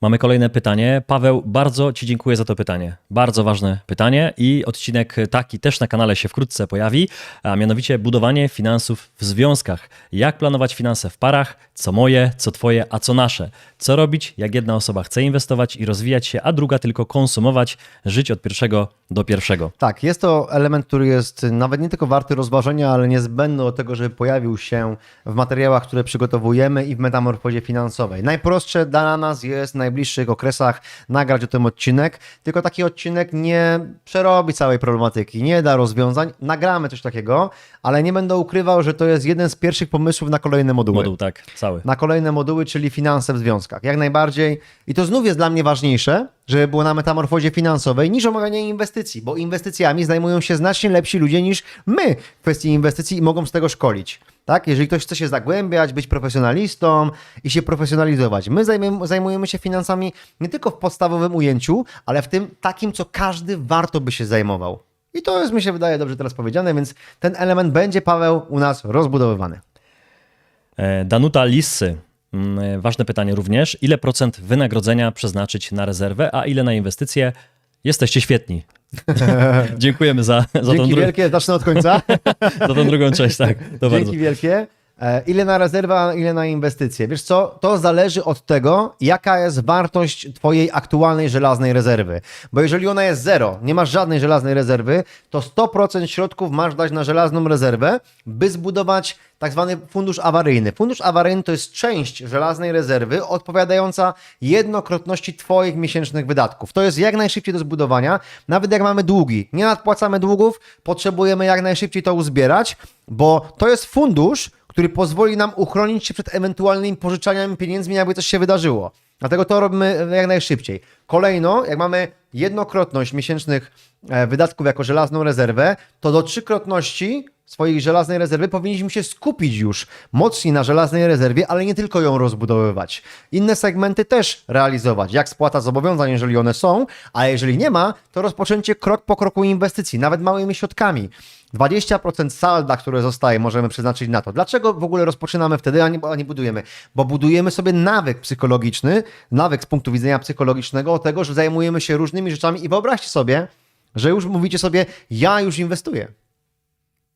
A to buduje u nas taką motywację. Ja pamiętam, jak ja zwróciłem uwagę, że ja robiłem coś, jeszcze nie było jakichś świetnych efektów, ale ja widziałem jakiś progres, to ten progres dawał mi taki, potencjał na dalsze działanie. I to jest dokładnie ten przykład. Na metamorfozie finansowej w module zarządzanie budżetem lub zarządzanie majątkiem jest grafika. Jak do tego warto podejść, taka, którą możesz zastosować, możesz to zrobić jak chcesz. Ale w załącznikach, w tych modułach, które też są załączniki MF, jest taki tam przycisk, możesz sobie pobrać właśnie, jak podzielić swoje saldo, czyli jak masz długi i jak podzielić swoje saldo, jak tych zobowiązań nie masz, uwzględniając żelazną rezerwę, oszczędności na przyszłe wydatki i inwestycje. Warto tam zajrzeć i tam zobaczysz więcej szczegółów. Lecimy z następnym pytaniem. Mr. Sysidor pyta, czy żelazna rezerwa może być na IKE w obligacjach EDO, czy raczej bardziej dostępne miejsce wybrać, na przykład konto oszczędnościowe? I to jest takie pytanie, na które odpowiem być może za bardzo szczegółowo, ale nie byłbym sobą, jakbym tego nie odpowiedział w ten sposób. A mianowicie, żelazną rezerwą może być wszystko to, co jest szybko płynne i jest zgodne z Twoim oczekiwaniem w kwestii bezpieczeństwa finansowego. Więc jeżeli dla Ciebie IKE w obligacjach EDO jest szybko płynne i jest, bo możesz w każdej chwili to zbyć, możesz. No ale nie warto, bo jest to produkt emerytalny. Tracimy te korzyści, które tak naprawdę realizowaliśmy po to, by to skorzystać z tych korzyści podatkowych, które tam są zawarte w tym programie. Więc ja tego bym tak nie zrobił w ten sposób. Ale można tak to postrzegać, bo niektórzy postrzegają tak, to jest moja szybko płynna część majątku, to jest w ramach mojej żelaznej rezerwy, zawsze mogę to upłynnić i jest to ok. Jest to ok, jak masz już bardzo mocno rozbudowany majątek, wieloskładnikowy, zdywersyfikowany. Tak możemy do tego podejść. Z traderem w debacie omawialiśmy to, właśnie jak podchodzimy do żelaznej rezerwy. Tak zaglądnij do tej debaty, bo tam fajnie to omówiliśmy, ale dzisiaj nie omówiliśmy takiego przykładu, że ktoś ma, wiesz, złoto, srebro, obligacje skarbowe, fundusze akcyjne, ma akcje jakichś spółek dywidendowych, ma kryptowaluty, ma nieruchomości i w ramach tego ma jeszcze waluty w różnych miejscach, ale nimi obraca w swojej firmie i w ramach tego ma EDO i to jest dla niego żelazna rezerwa. To być może, ale tutaj byłbym uważny na takie decyzje. Informacja, że ostatnie kilka minut na Wasze pytania. Pytajcie śmiało, więc kolejne pytanie. Ula Gacik zapytała w ten sposób. We wrześniu wyjeżdżam na 2 tygodnie, między 3 a 15. Czy będę mogła odsłuchać, nadrobić to, co będzie zrobione w tym czasie? Wyjeżdżam, tak, jak najbardziej. Jak najbardziej. Twój urlop 3-15 nie przeszkadza Ci w starcie w metamorfozie finansowej, z tym, że będzie trzeba odpowiednio podejść do wydatków. Czyli już warto, żebyś sobie, jeżeli to wiesz, w sierpniu rozpisała swoje wszystkie wydatki, które ponosisz, bo wakacje zaburzą trochę rytm standardowych wydatków. Zaburzą. Więc warto, żebyś już sobie zbierała te dane zgodnie z modułem budżet domowy. Zrób sobie to i chciałem też tutaj podziękować, jeżeli możecie dać niżej komentarze. O właśnie, Rafał Bugla, jak najbardziej polecam książkę Dawida jako świetna inwestycja na start. Dzięki wielkie za docenienie. Jeżeli nie oddałeś jeszcze opinii na Lubimy Czytać, tak bardzo Cię o to proszę, bo zbieramy te opinie. Adam, pozdrawiam. Pozdrawiamy Adama oczywiście. Dawid, ty wspomniałeś o tych wydatkach wakacyjnych, które zaburzają często to, co widzimy w ciągu innych 10 miesięcy roku i to prawda. Ostatnio nawet Dawid wrzucał na Instagramie SMS-a, którego ja dostałem. Tak. SMS-a, który bardzo był taki weź pożyczkę na wakacje z bardzo dużym RRSO. Także uważajcie na te szybkie pożyczki i myślę, że wielu z Was absolutnie na to nie reaguje, no ale w wakacje bardzo nas korcą, również wakacje czy inne wydatki na kredyt. Przejdziemy teraz do ostatnich 2 pytań, by nie przedłużać za bardzo, bo już 1,5 godziny jest za nami. Ostatnia prośba z mojej strony, jeżeli uważacie, że live'y są czymś fajnym dla nas, dla mnie super, ja uwielbiam dostawać pytania, nie idę zgodnie tylko ze scenariuszem tego, co chcę przekazać, tylko co się tutaj dzieje, więc jest dużo bardziej ciekawe jest ten czat niż ta nasza kartka. Ciekawe. Jeżeli uważacie, że live'y są fajne, dajcie nam znać to w tym czacie. Również prosimy w komentarzach tradycyjnych pod odcinkiem, pod tym, co się tutaj dzieje, żeby dać innym znać, że warto zostać z nami do końca. I przejdźmy teraz do tych 2 ostatnich pytań. Pytanie od Kalikoli, jak dobrze widzę. Czy można się zgłosić 3 pytań, tak? 3 pytań, dobrze. Kalikoli, czy można się zgłosić do konkretnego planera? Jeżeli w uwagach wpiszesz, że chcesz do konkretnego planera się zgłosić, to też tak to zrobimy. To żaden problem jest. Jeżeli to już jest twój planer i tam oznaczysz, tak, mam już planera, to my znajdziemy Cię w systemie. Po to prosimy też o numer telefonu, o e-mail. Znajdziemy Cię w systemie, zobaczymy, kto jest tym planerem i przydzielimy Cię automatycznie do tej osoby, jak już masz tego planera. A jak na przykład chcesz, żeby tym planerem była konkretna osoba, którą znasz, ale nie jest to Twój planer, to wpisz to w opisie, bo tam jest taka rubryka, dlaczego zgłaszasz się do metamorfozy. Wpisz tam, chcę, żeby planerem był XYZ, jeżeli ma taką możliwość. No i jeżeli on się zgodzi, to jak najbardziej to zrobimy w ten sposób. Okej, pytanie numer 2, Modzel WR. Jak rozmawiać z bliskimi o lepszych nawykach finansowych, jeżeli są zamknięci na zmiany? To jest bardzo trudne, bo jeszcze jest kwestia, z czego wynikają te zamknięcia. Często wynika ze wstydu. Ile ja znam gospodarstw domowych, małżeństw, które mają 2 osoby długi, zobowiązania i wzajemnie o tym nie wiedzą. No. I potem jak oni chcą mówić o nawykach finansowych, to zobaczcie, potem jest ten problem, że tu porozmawiajmy o finansach, mówi jakaś rodzina, porozmawiajmy o naszych wydatkach, rozpiszmy wydatki, no i potem co? ta osoba jak rozprze wydatki, nie wykaże tego zobowiązania, które często się pokrywa gdzieś co miesiąc, dostaje saldo, ale to saldo się nie pojawia fizycznie, no i pojawiają się nerwy, więc często jest ukrywanie finansów. Wynika to z braku szczerości od początku często. Czy da się to przełamać? Oczywiście, że da się to przełamać. W jaki sposób? Budując świadomość finansową, czyli krok po kroku zachęcić ich do tego, by z finansów się po prostu uczyli. Ale nie w ten sposób, że wy ich będziecie uczyli, bo prawdopodobnie nie jesteście dla nich autorytetem. Ale być może są jakieś materiały, filmiki, książka, może polecić im książkę, mam do ciebie prośbę, przeczytaj tą książkę i daj znać, co o tym myślisz, bo może warto, żebyśmy się w to bardziej zagłębili, krok po kroku, bez natarczywości, ale jednak inspirując.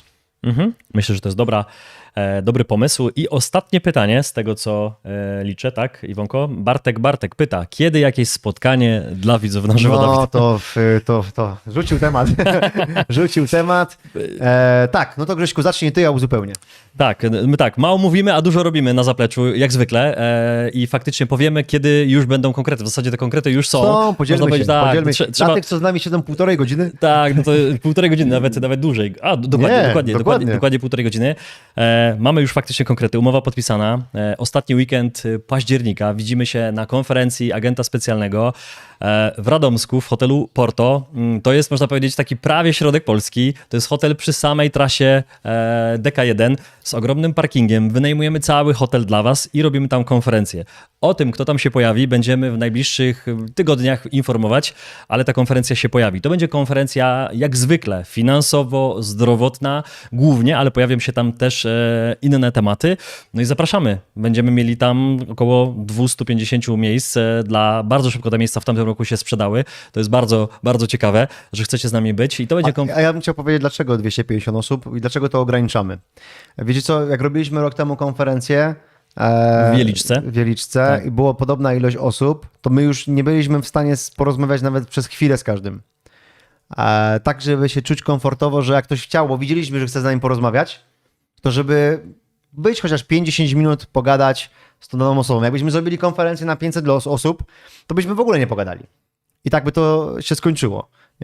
Kontynuuj bardzo proszę, bo to jest ważne to powiedzieć w tej formie. Agnieszka Bzdak napisała, ja mieszkam blisko Radomska. Agnieszka, jeśli w takim razie w twoim kalendarzu jest ostatni weekend października wolny, to w takim razie zaznacz to miejsce w kalendarzu na naszą konferencję i w ciągu najbliższych kilku tygodni będziemy podawać szczegóły. My dopinamy te szczegóły, a i staramy się, żeby na scenie pojawili się inni prelegenci niż w tamtym roku, ale równie ciekawi albo jeszcze lepsi. Mi ciary przechodzą po plecach, jakie tam mamy pomysły, ale jak zwykle zrobimy coś, co będziecie bardzo długo pamiętać i uwaga, myślę, że to jest równie ważne dla was, będziemy mieli bardzo dużo czasu na networking, bo na wielu konferencjach jest tak, że jest bardzo dużo prelekcji, bardzo krótkie przerwy, a my dostaliśmy od was informację zwrotną w tamtym roku, że dziękujecie za tak długie przerwy między prelekcjami. Krótkie prelekcje, bardzo dużo przerw, gdzie nie tylko mogliście iść na kawę, ale mieliście czas na to, żeby poznać się wzajemnie, ale też, żeby z nami porozmawiać. I my ten czas również będziemy w tym roku dla was mieć i te prelekcje będą bardzo dobre, ale będą tak dopasowane, żebyście mieli czas, żeby porozmawiać z Dawidem, żeby porozmawiać ze mną, no i przede wszystkim poznać się nawzajem. Nasz zespół będzie czuwał nad tym, żebyście rozmawiali ze sobą, bo to też w tamtym roku I co ważne jeszcze w tej konferencji, bo gości nie możemy zdradzać, bo nie są dopięci. Tak, jeszcze Więc nie. To nie, że nie chcemy, tylko oni jeszcze nie potwierdzili w ten sposób, na pewno będziemy, że nie chcemy rzucać słów, których nie dopniemy. Po prostu znacie nas trochę z tej strony, więc dlatego nie będziemy mówili o tym. Ale co ważne, nie zmieniamy cen. Inflację bierzemy na siebie. Inflację bierzemy na siebie, to jest ważne. Nie podnosimy cen. Wiemy, że rynek konferencyjnie podnosi ceny, bo dlaczego jest powód, no bo inflacja i można sobie argumentować. Stwierdziliśmy, że nie podnosimy cen. Ceny będą identyczne jak rok wcześniej. Będą tak samo się zmieniały, w takim samym odstępie czasu się będą zmieniały. Tutaj nie kombinujemy, zostawiamy. To tak jak będzie, ale robimy nowość. Nowość, która nie była. Tu się uśmiecham do Iwonki, bo przekonała nas do tego, żeby to zrobić, bo to jest kupa roboty. To jest kupa roboty. To jest kupa roboty. Ale to jest fajne, fajne. To dotyczy was, że znowu będziemy tam z wami, z mniejszą grupą. To też jest tak, może właśnie. dla mniejszej tylko grupy, tak, żeby to zrobić dobrze. Właśnie. Będziemy wykonywali warsztaty. Dla zamkniętej grupy, małej grupy 30-40 osób, zlimitujemy to bardzo, bo chcemy zaangażować się jak najbardziej w tą małą ilość osób. I od czwartku będzie trwała ta konferencja. Od czwartku, gdzie będzie przyjazd osób grupy, która będzie uczestniczyła w warsztatach, i w piątek będą warsztaty w 3 tematach.